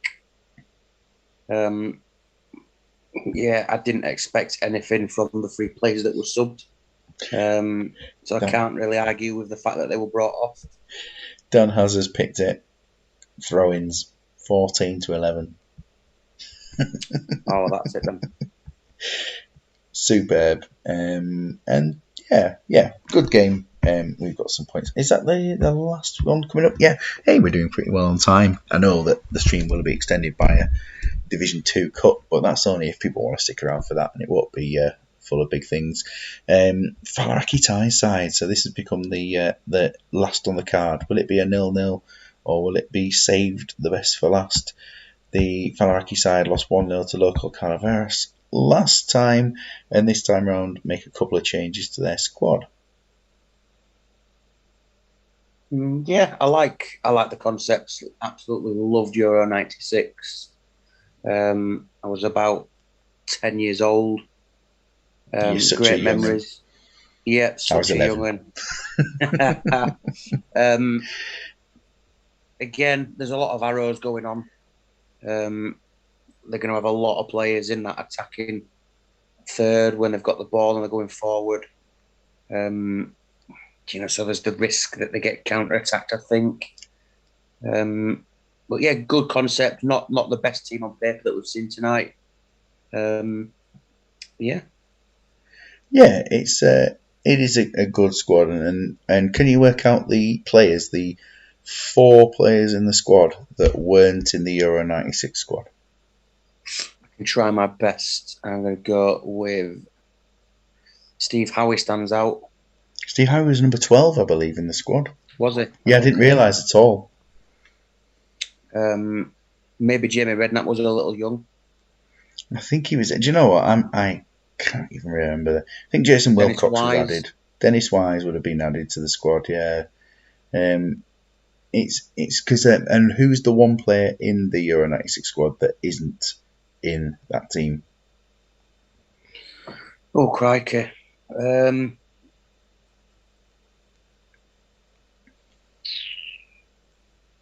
Got to be a goalkeeper. There's only 2 in there. Oh, there is the Nigel Martin sat in the reserves. Oh, Ian Walker sat in the reserves. Nigel Martin wasn't there. It's David Platt. He'd retired by that point. David Platt. Yeah, England Euro '96 squad. So yeah, Seaman, Neville, Pearce, Ince, Adams, Southgate, Platt, Gascoigne, Shearer, Sheringham, Anderton, Howie, Flowers, Barmby, Redknapp, Campbell, McManaman, Ferdinand, Neville, Stone, Fowler, Walker.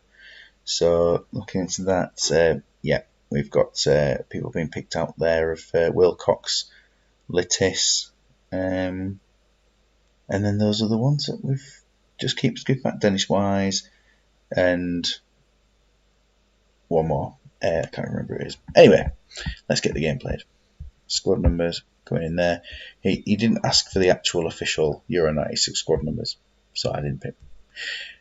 Tyneside. So Dan Hazard's team. The suspense has been killing him there, waiting for his team to come in, and it is after last time beating Aston Ajax 2-1.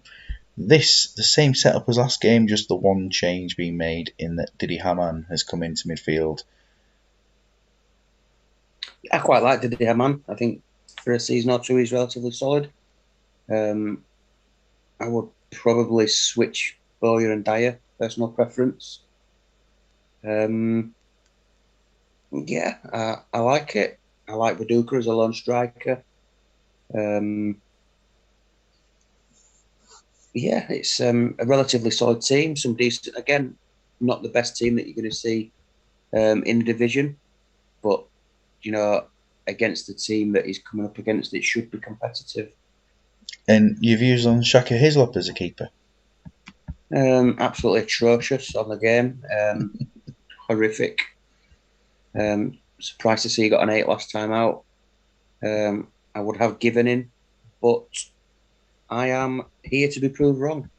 Shaka Hislop was incidentally the second away team goalkeeper that I saw when I used to go and watch York City. The York played Reading in the second match that I went to watch, and he was very good that day. But I think it might have even been 0-0. If Quinton is listening, he probably actually know. Sometimes he listens without talking. Anyway, let's get started there. Rob Lee takes number 20 shirt. And predictions from yourself? I think Falaraki will nick this. I think it'll be close. Both got a lot going on in terms of the formation and arrows. I think Shearer might be the difference. So Falaraki by a goal. Yes, Shearer sat on the bench at Tyneside. Dan Hazard saying that Shea Given is his third choice keeper. It's very interesting that he's the substitute. So I wonder who the second choice keeper is out of all the players. I know that Pavel Cernicek is a third choice keeper, I believe, at this squad for this season, and therefore I don't know. Was it Woodgate or Bramble maybe in goal? It's Laurent Robert making it 1-0. I almost said it was Rob Lee. It was Laurent Robert with the goal. Paul Ince takes his customary card. It's definitely either from 25 yards or a free kick, I reckon. And Paul Gascoigne has scored. Gaza. That might have been a free kick. And the dentist chair is ongoing.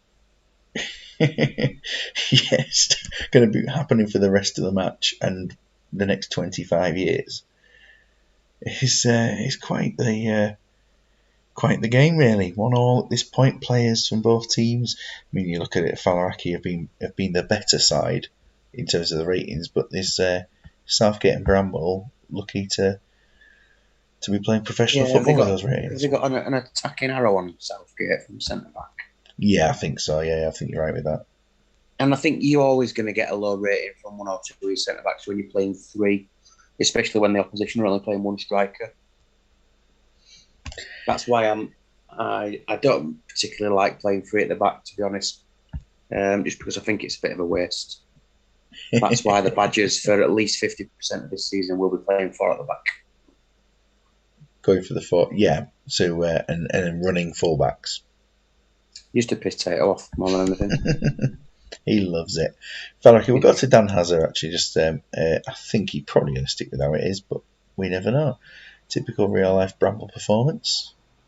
And Jonathan Woodgate's not sweeping much up, is it? Very, very quiet. Very quiet there, Woodgate. Yeah. These things. Who's the defender that's had 4 shots? It's Robert. It's the way that the formation is set up, I suppose. Yeah, I mean that makes a bit more sense, doesn't it? Subs. I'm getting ready for Falaraki's subs at 60 minutes. No subs at half time. Is the Dan says, randomly my thing's looking at the weather. The weather's decided to come up on my screen. Get rid of it. Thank you very much. There we go. Go away. Right, anyway, we're back on with it. And, well, I could have just... Tato's now offering my services to Apple. Tato, co-manager means joint. That's 50-50, so, yeah. The subs are about to be made, but, yeah, there we go. We're back to Dan. Again, Woodgate has got the 8, and nobody else has. Fitness-wise, Robert's lacking a little bit. Is his knee... And yeah, that's probably about it there. So Dan, have a look at those, and I'll make the Falaraki changes while you think about what you've done. Bring Redknapp on for Gaza at 60 minutes. I don't think you'd expect him to score. If losing or drawing, bring off the worst performing midfielder or attacker. Lettis. And so, I mean, that would be... Is it going to be return of Steve McManaman? You'll think of Ferdinand. Yeah, I think McManaman is the one, isn't it? Because he doesn't want to change formation necessarily. If winning stays it is. So, yeah, brilliant. And we'll just check that they've not got any crippling injuries. They're not so bad at those percentages when the subs are set up as they are. Just Sol for Robert. I wish it was Sol Campbell on the wing. Sol Campbell did play for Newcastle, didn't he? Did Sol Campbell play for Newcastle at one point? Or did I completely make that up? Did he have one game? Or signed for them? I don't think he did. I know he played for Notts County. I've just got the feeling he might have played like one game for them. I mean, I'm probably absolutely completely wrong and that he was going to or something and then didn't. But Solano for... Yeah, why am I centre back's a terrible name? And he's Sol. So I'm sure he played 1 or 2 games. He did a season. Yeah, and then he didn't get a manager's job because the England job or anything. That's unbelievable. Incredible. Anyway, here we go. Anyway, we're on to... I genuinely don't remember that. Is that when they were in Division 1? I think it was when they were in the Premier League. And Viduka it is, who scored and turned the game around. He was very old at the time. Yeah, but he certainly did play for Newcastle. I did think so when his name got mentioned then. I'm intrigued. I need to find out when it was. Shearer, it is for Falaraki. You said he could be a difference, and there is Sol Campbell. We've talked about him a lot. He's gone off injured at the end. Gary Neville will just come on and do the job there for Sol. Lots of talk about Sol Campbell. You mentioned Shearer. 2010 to 11, 7 appearances, says Statman Savage. Thank you very much. Correct, yeah. Gaza and Shearer scoring for against the Newcastle side. Brilliant. Both goalkeepers on an 8 there. And Hislop has made 3 saves. And Dan's not impressed. Not only did Campbell not get a manager's job, but his Wikipedia page says, and I quote, in February 2015, Campbell announced his ambition to be the Conservative Party candidate for Mayor of London in the 2016 election, but he was not shortlisted. He wasn't shortlisted. Incredible. It's a pretty even game, isn't it? Tyneside edging the number of shots, but and also they won the throwing battle, so maybe Dan will be pleased with that. Plenty of tackles, Ince and Campbell shoving in their tackle to many men. Yeah, we've seen lots of even games tonight. There's an awful lot, definitely lots of tackles going on in there. I don't think they'll be disappointed with the performance, really. No, there's nothing to be disappointed with. Southgate, it's probably the arrow that lowered him to the 6, maybe, in amongst that. And then for Tyneside, Hamann didn't have the best of games, and I was on your side there thinking, yeah, he's a decent player. But yeah, solid. Again, I think he had an arrow running into another arrow, which potentially has an impact. You would think that if you're just going to sit a man in front of a back 3 or a back 4, that it'd do a solid job, but obviously not tonight. Bramble's obviously not had a great game. Woodgate, Howe's got an 8. I'm not sure. Okay, he's made 4 tackles and 3 key tackles, but I don't know if he's done anything else exceptional. Played quite well as a sweeper. Maybe he's done well for a sweeper role and got an 8 for that. I don't know. Are they relative to the position? I don't know. It's a strange one. Anyway, that was the end of the round of fixtures there for Division 1, and we see one game hogging the goals and only one team failing to score, and that's the Old Age Ballers.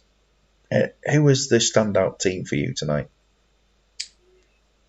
Imaginary Madrid and their extravagant tactics is the one thing that I will take away and bring to the Badgers table from tonight's show. I think most of the games, if not all, have been quite even. There's been a lot of entertaining games without being massive amounts of goals in some of them. Obviously, the Daggers Loco game was the highlight after a completely one-sided first half. Some really innovative and exciting tactics. Good to see some not so well-known players used. Good experience of Swemp Division 1 for the first time. Thank you very much. Yeah, good summary of the key points of tonight. And I believe Dalgety Rangers were the ones that played Crespo and Van Nistelrooy, weren't they, up front? And I remember the 5-3 that I remember well from the Super League involved the Hulls team. So maybe there's a bit of a link between those two. I don't think those two were playing at the time, obviously, but tenuous links between stuff. That's what I'm always looking for. Dalgety Rangers and North Trafford leading the way in the table with their 2 wins, and it's OABs who have lost 2 games by 1 goal. 4 teams on a point. Imagine Rigid have reached the lofty heights of 10th, which I'm not sure they got quite that high last season, finishing in 12th or 13th as they did last time round in Division 1. There's lots of positive comments and commentary. Were they as extravagant last season with their tactics? No, they were quite consistent in their formation. I know that Matt's trying to get a bit more involved this season and trying to evolve his team a little bit. Lots of teams concede 2 or 3 goals, and the tightest defence is 2, and the best attack, that crazy 9 that they've got. Yeah, and just from the snippet of Division 1 that I've seen in the last couple of hours, I would suggest that the top 2 teams, as it stands, will be right in the mix come the end of the season.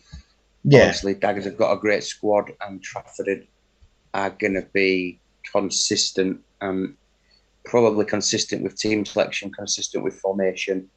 And when they're coming up against some of the guys that are experimenting a little bit more, their lack of quality will be made up for with the solid formation that they're going to use. Very solid formation. Steelhawks I expect to see up there at the end of the season as well. Other than that, it could really go anyway, and that's what's going to make the season better for the league, having been seeded this time round. Scott, I'm going to give you the choice if you want to stick around for very quick versions of the cup games. Otherwise, it's up to you if you want to head off now. Yeah, let's do it. Yeah, let's go for it. So I will restart and head through to the other one, which hopefully it'll come back on screen. It's going to play around for that for a minute. Division 2. Cup. It's all loading on the screen, isn't it? So that's good news. And we are in. We're just going to go through the...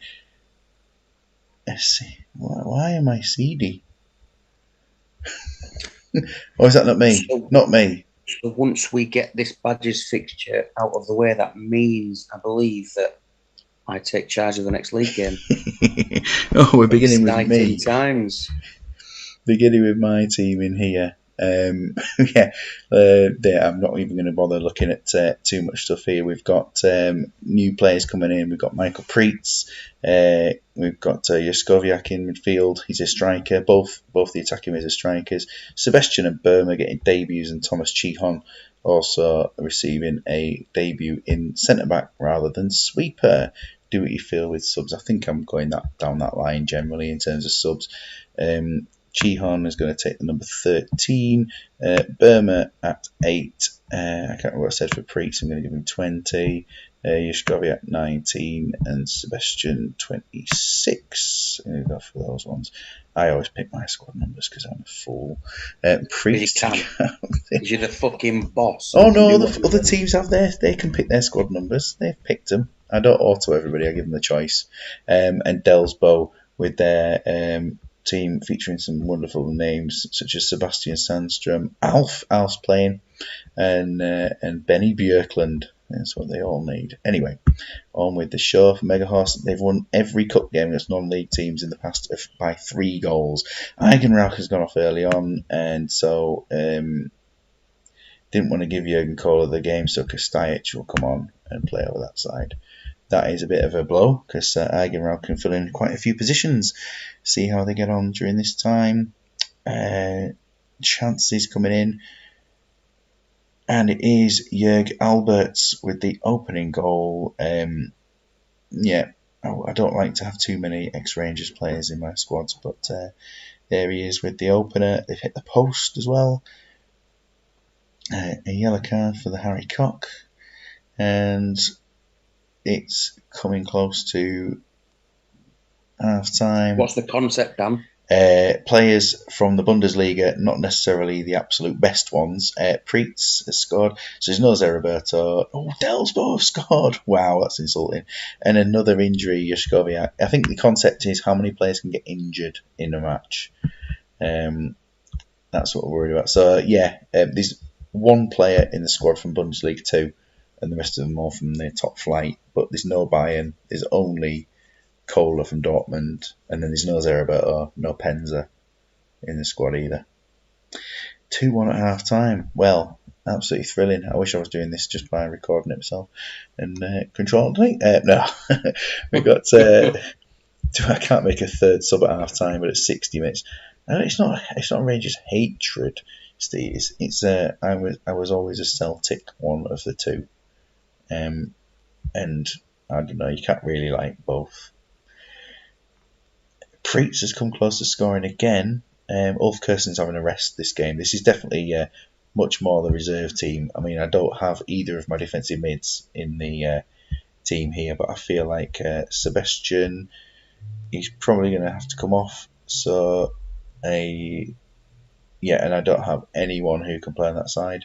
So I'm going to go for switching over. Burma's going to play on the right, and Gramozis is going to come on and do that. He's been probably been one of my best players so far this season. Didn't really want to play him, but there we are. And Driller. Yeah, Driller it is. Drilling one in. He's got a 9 already from his half-hour cameo. And can they get a fourth? I don't know. Just get through these. I mean, the cup gives you a place in Europe, and is it a blessing? Is it a curse to play against some extra matches for your team that doesn't finish the season? But anyway, it's quite nice to get through. Reached the semis last season as Stackington, but it wasn't to be, as 76ers beat Los Aracas in the final. 3-1. Jörg Albert's getting the goal. Plenty of shots. Dominant. And a win. That will do. Badgers up against Deaforce, and I've been told I can make the subs, but you're here, so you can do them yourself. So that's the team that they're going for today. Extremely attacking. This is all Tato. But obviously, do you know what? When he sent me it, I looked at it and thought, "What the fuck is that?" But I didn't realise we were playing a team of bin men in the cup. So. Yeah, Deaforce, not exactly the strongest side in the world. I mean, how tempted were you to play Yusuf Ersi at 10%? We did consider it, but Massara is a big. Tato was a big fan of Massara. Very brave and can jump really well. But aside from that, look, he's got some quality attributes in the right places otherwise. So that's the team for today. If Campos scores, he keeps his place for the league fixture. And currently for Campos, it is no goals, but I do play him up front myself sometimes as well. And notice I have respelt Ashley Live for this game. He's sorted for this version of the save.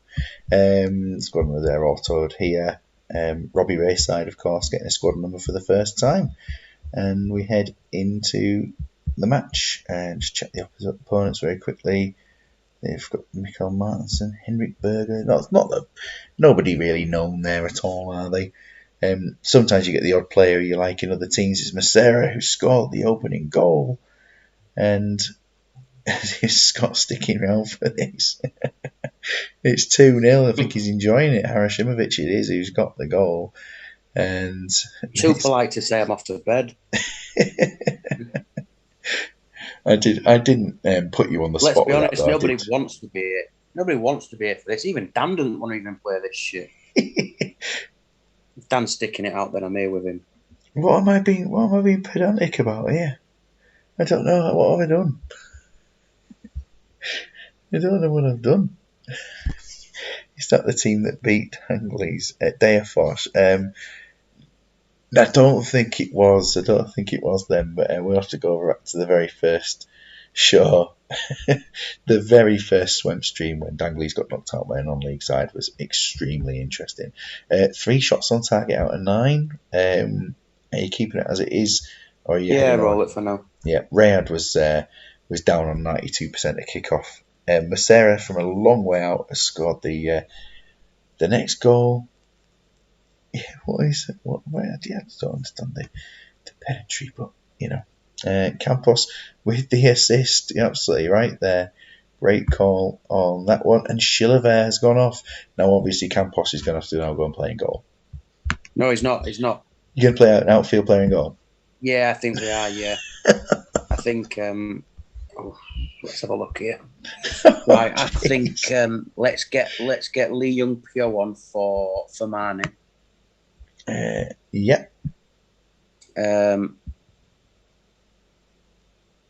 Oh no, sorry. Lee Young Pyo on for Campo for Chilavert, for Mane and. Yes. So you want for Mane in goal? For Mane in goal, Lee Young Pyo to CDM. Yeah. Yeah, he's fine where he is. We're on 60 as well, aren't we? So yeah. Let's get that fraud Rayard off for Jacks. The battle goes on in terms of them now coming on for each other. Welsh for me, says Tatar. Rayard off for Jack. Yeah, he's agreed with that one. You playing with that? Yep, let's go. Yeah. 3-0. Can they hold out now? It will be interesting to see if they can manage it. Campos is staying up front. And chances potentially for Deoforce, but not quite. And 3-0 it remains at this point. I think they'll be pleased with how that's going. Having a yellow card to Milevski, but still clean sheet happening. Young Pyo's being involved in the attack a little bit more. The goalkeeper El Asma is certainly having breathing difficulties during this match, and it is very close to the end. And it is 3-0. Deoforce played 6s and 7s all the way along. Svensson chucking in loads of tackles, but not doing anything with them. Ratings wise, looking pretty good. Macera with 2 goals, and Campos, of course, with the assist and a 9. Some boy is Campos. There's a £1,000 bonus up for grabs between Chilavert and Campos, who scores most goals this season. With Chilavert on his set pieces and Campos. Yeah. So is David Priest going to be in goal with Campos up front next game if Chilavert's out? If he's still injured, then yes, he will. And on to the next one of who have we got? We've got Vesby versus CFCP Boston, who play the back from his 12-year drug ban. Francesco Flacchi has come on for this one. Up front with Dianigi. I must while I need to talk briefly, I must go to the local squad list.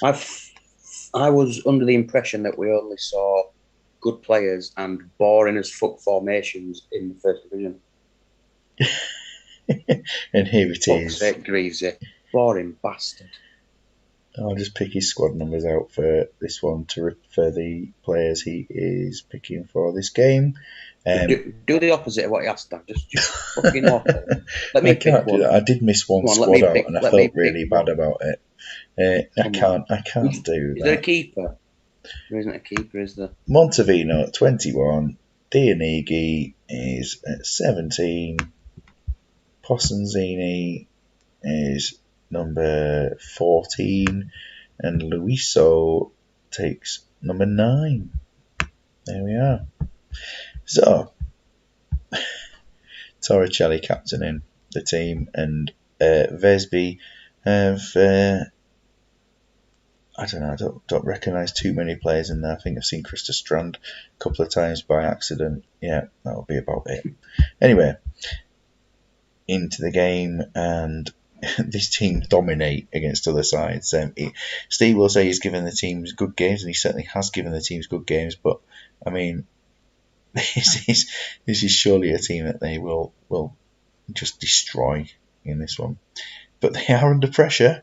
They're certainly under pressure. They had a goal disallowed, but and there we are. Possenzini on his debut, scoring with an assist from Flacchi. I think the drug squad will be out to see what he does there. No analysis, very little analysis, very little. It's 2-0. What do you want us to do, Tato? Sit here in silence? That'd be good, wouldn't it? We could just go, way, whenever there's a goal. Yeah. Just sound effects, no No talking. We have played 2 games in 10 minutes. It's not too bad, really. Just flying through the matches. Is there anything up with those? I don't believe there are any sub instructions. I will just check. If it's an injury, I trust your call. No subs otherwise. So, yeah, we can push through onto that. I'll just make sure We put Panucci up front. I can't destroy his team. He wants to win the cup, poor lad. No, let him have his glory. And he's still as it is.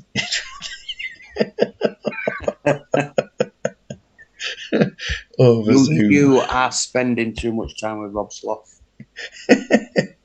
No subs are happening there, and they will continue the game. I know it is partly a reserve team that's playing, and it keeps the team fresh for the weekend. I think Materazzi hit the bar, and then he's going to scored just a minute later or so, and they're 3-0, comfortable. David Day sat there on the bench, being wasted. But he is usually the team captain. But yeah, he's play the in-game sound effects from Premier Manager on the Mega Drive, especially when you play it at very fast or whatever it is, the top speed on it. It's 4-0, and that was Dianigi getting a second. I thought the game was over, to be honest, and was about to start clicking through, and then realised the game was still going, and they scored again. 3 10s have just appeared at the end of that one there. Dianigi, Flacky, and Amore. Yeah. As expected. That's all right. 22 shots, 15 on target, 4 goals. So their keeper's obviously done a decent job there to make so many saves. As Mike Savage mentioned, I had 17 shots on target and only scored 3. Gondor versus Grove, 2 sides from the same division. And yeah, I need to try and remember which team it was. Steve, it could actually be right, but can't fully remember. Anyway, so Gondor, the community picked side for this season, and what an interesting little mix it is. Yeah, it's there's some nice players in there. Fassini and Lieber, obviously 2 big brick shithouses up front. Ricardo Gardner on the left of midfield, Hamuda Carr, Chris Perry's very, very good. Noel Southall, well, he's old. 42, 43, yeah, 43. Yeah, but I love the concept and the fact that Swanee just put it out there and let the guys decide. I'm not sure that he would play this formation against. And also if he's seen the squad yet, which he hasn't fully. Mike Savage mentioned it was Lund's BK in the very first episode.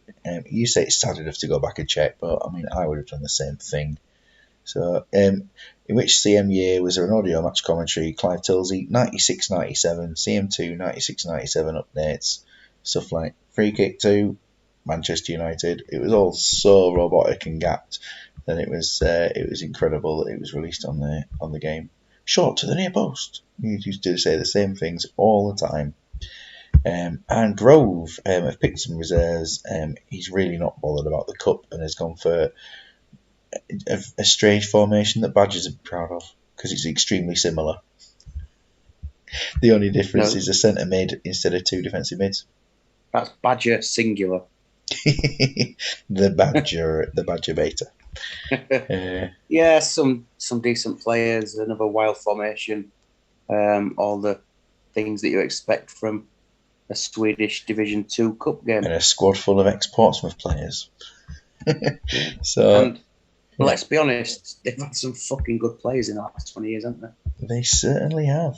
And absolutely loved watching Crouch and Defoe together. Just the spectacle of it in the first place. Yeah. Gondor and yes, Steve. Well, it was Lund's, but is this an all-managed team? It is, yeah. This cup match is 2 Division 2 teams up against each other. In the update, there's VAR. In one of the 97-98s, it's Kurniawan, one of my choices for the squads. Kurniawan, the Indonesian, has scored the opening goal of the game, and my selections have paid off at last, so I don't feel so bad. I should have given him Dr. Kamalo. Why is Dr. Kamalo not in this season? Why is Fortesh not in this season? You know, they're the problems. Grove have equalised through Paul Merson, and the game heading in towards half time. As it is, I think it will go to extra time if they're level at this point. Well, not at this point, but at the end of the match. It's a long way away from full time, isn't it? Obviously, and Chris Perry, the very very good player that you pointed out, has scored the goal to put them at front at half time. Yeah, relatively even. A couple more chances for Gondor, but it felt like an even game. Cup game. Don't think either side are at full strength. Two completely different formations. Very different. They've not Gondor have not really got the ball to the forward players, but they've got the goal through whoever that is. I can't even see it. Yeah, Kearney one. Yeah, he's one of my choices for this team. He's Right.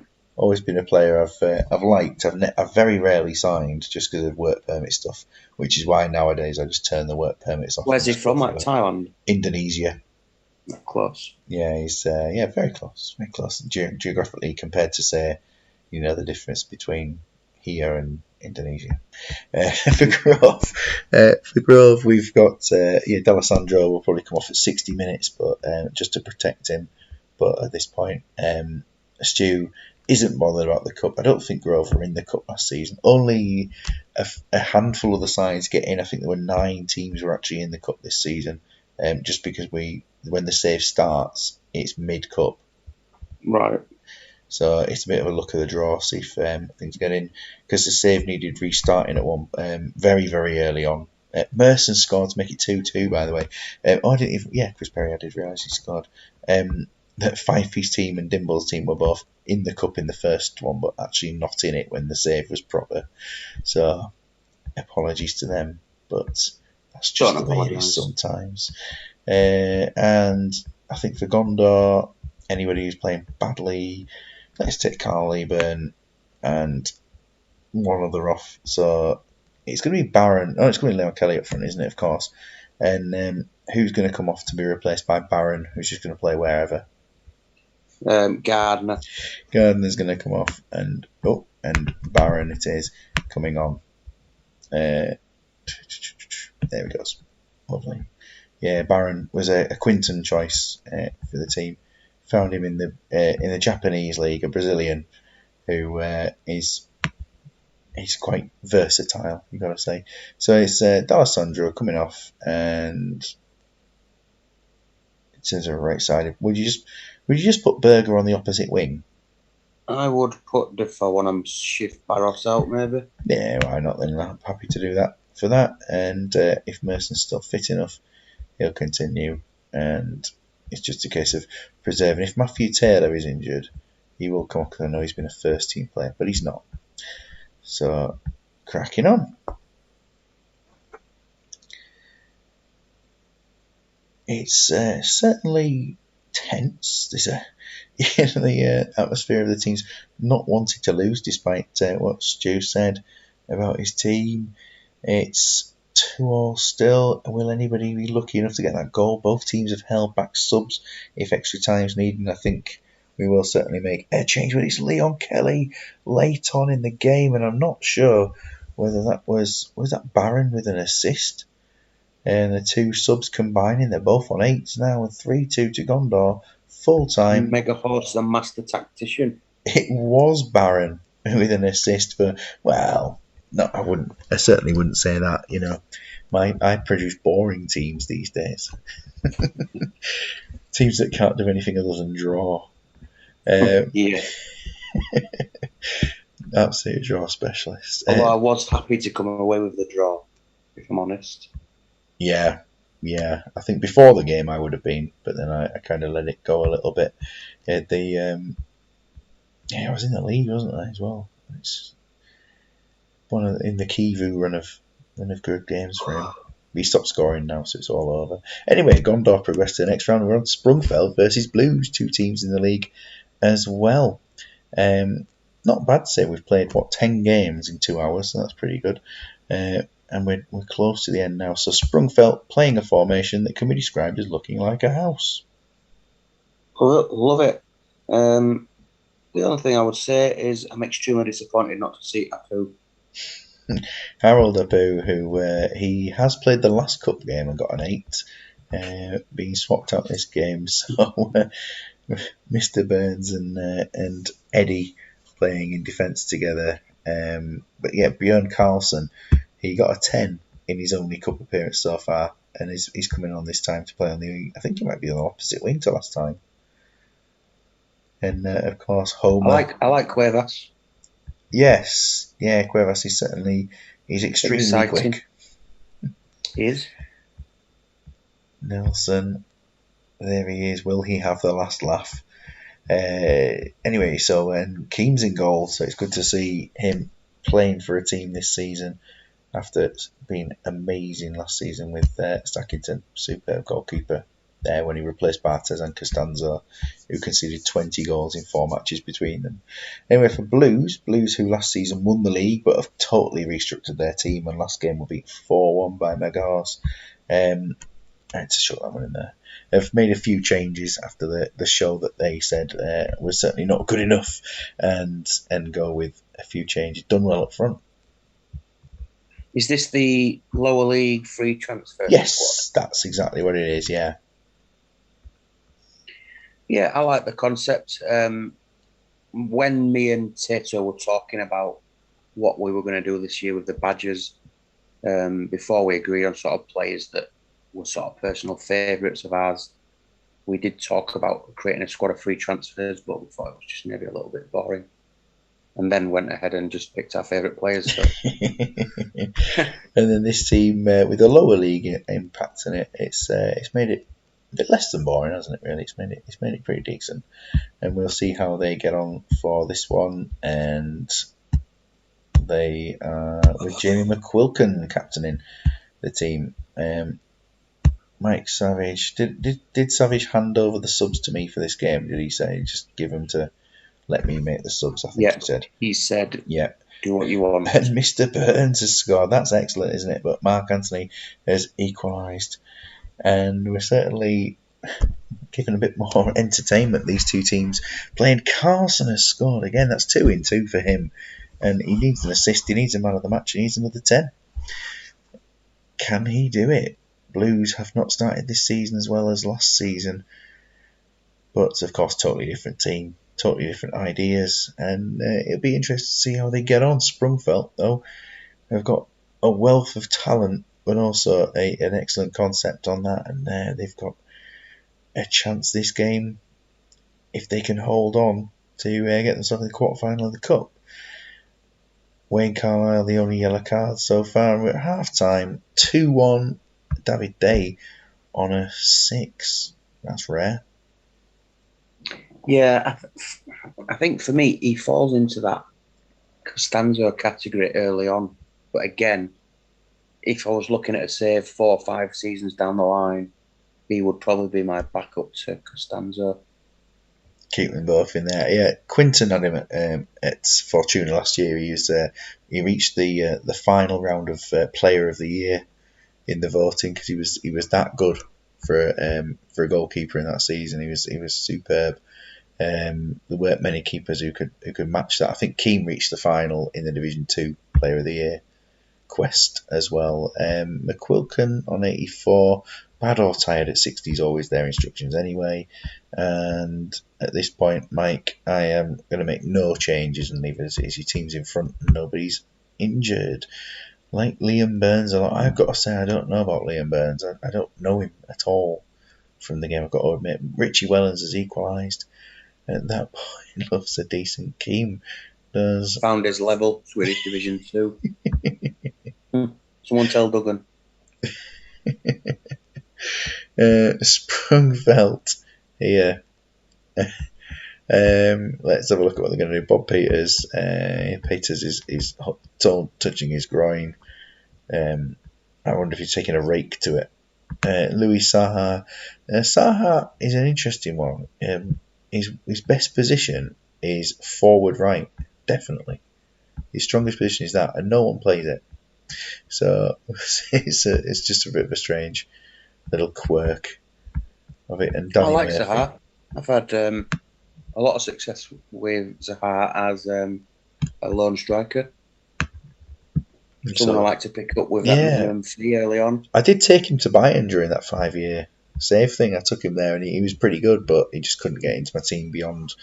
I ended up with Van Nistelrooy and Elbert up front together, and it worked very well with Nicky Franco behind. And then Ronaldo was struggling to get into the team, and I thought, it's just kind of stacking players up, wasn't it, in the end? But Sigalko was scoring however many goals, 75 goals or whatever for Dortmund at the same time. So McQuilkin's coming off, and it's Clint Hill or nothing. Yeah, Clint Hill's going to come on and play left back. He's left back. And he is the tired at 60. Anyone in the bad category? We've got a 6 for Dunwell. So he'll come off and we'll bring a striker on, and it'll be David Collins, who I know you prefer in attacking mid. Quite often I do as well. Yeah, do you know what? I've had success with him with both, and actually I've started a save earlier this afternoon, trialling him on the right hand side of the 3. Yeah. Just to see how it goes and see if it's worth trying something a bit different. Or would you think about it for Super League, or would you just be thinking that's... Well, yeah, I played. Yeah, we played 3 up front in our last Super League game. Obviously, Anelka took the glory. Yes, he did. But Tristan did okay. He had a good game. I think got an 8 and an assist.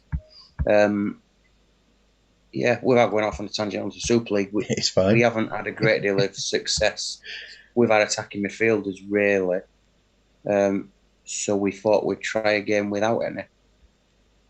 And I played all my games without attacking mid so far. Just I have one running back when we're defending, and one running from forward, and one running forward when we're attacking from centre mid. And so there always is one, but there isn't one.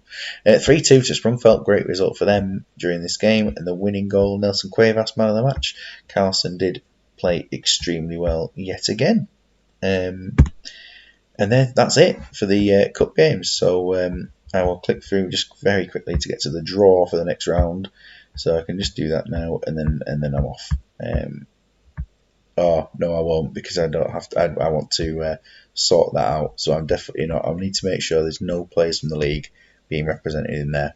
So I will definitely not do the cup draw now. So we'll just go very quickly as a reminder to just do it for Danglies who are got to the wrong competition. Swedish Cup. They were the results. Badgers winning 3-0, Mega Horse winning 3-1, Gondor winning 3-2, Sprungfeld winning 3-2, and Boston 4-0. And for the next round, that will be played in quite a while. 1st of May, 3 weeks' time in the midweek slots there. What the next league fixtures look like, Dan? Just from your own curiosity. And for everyone's, I'm sure. So Badgers Fortuna, Blues versus Aussie's Dream, and Aussie's Dream had what a match that was the other day against Flamingos, and what a reaction afterwards. Boston Mega Horse, I mean that's a huge match for me there. Danglies D'Originale, Flamingos Gondor. The two teams Fifey helped to self-destruct last season in the 2 different divisions. Nah, he did quite well with Gondor, to be honest. Grove versus Pelham, and Red West Pacific versus Sprungfeld. So superb. Thank you very much for everyone for coming. Scott, great to have you on, and thanks for staying around for the last bit as well. No problem at all. I've really enjoyed it, and it's been great. So next time you're stuck, give me a shout. I shall indeed. We managed to play 12 games in 2 hours and 10 minutes, so I'm quite happy with that one. Both saves will come out tomorrow. One has got a full week till the next games, I believe, and then the Monday night it is for the other one. So deadline will be 9 p.m. on Sunday. And to everybody, a good night.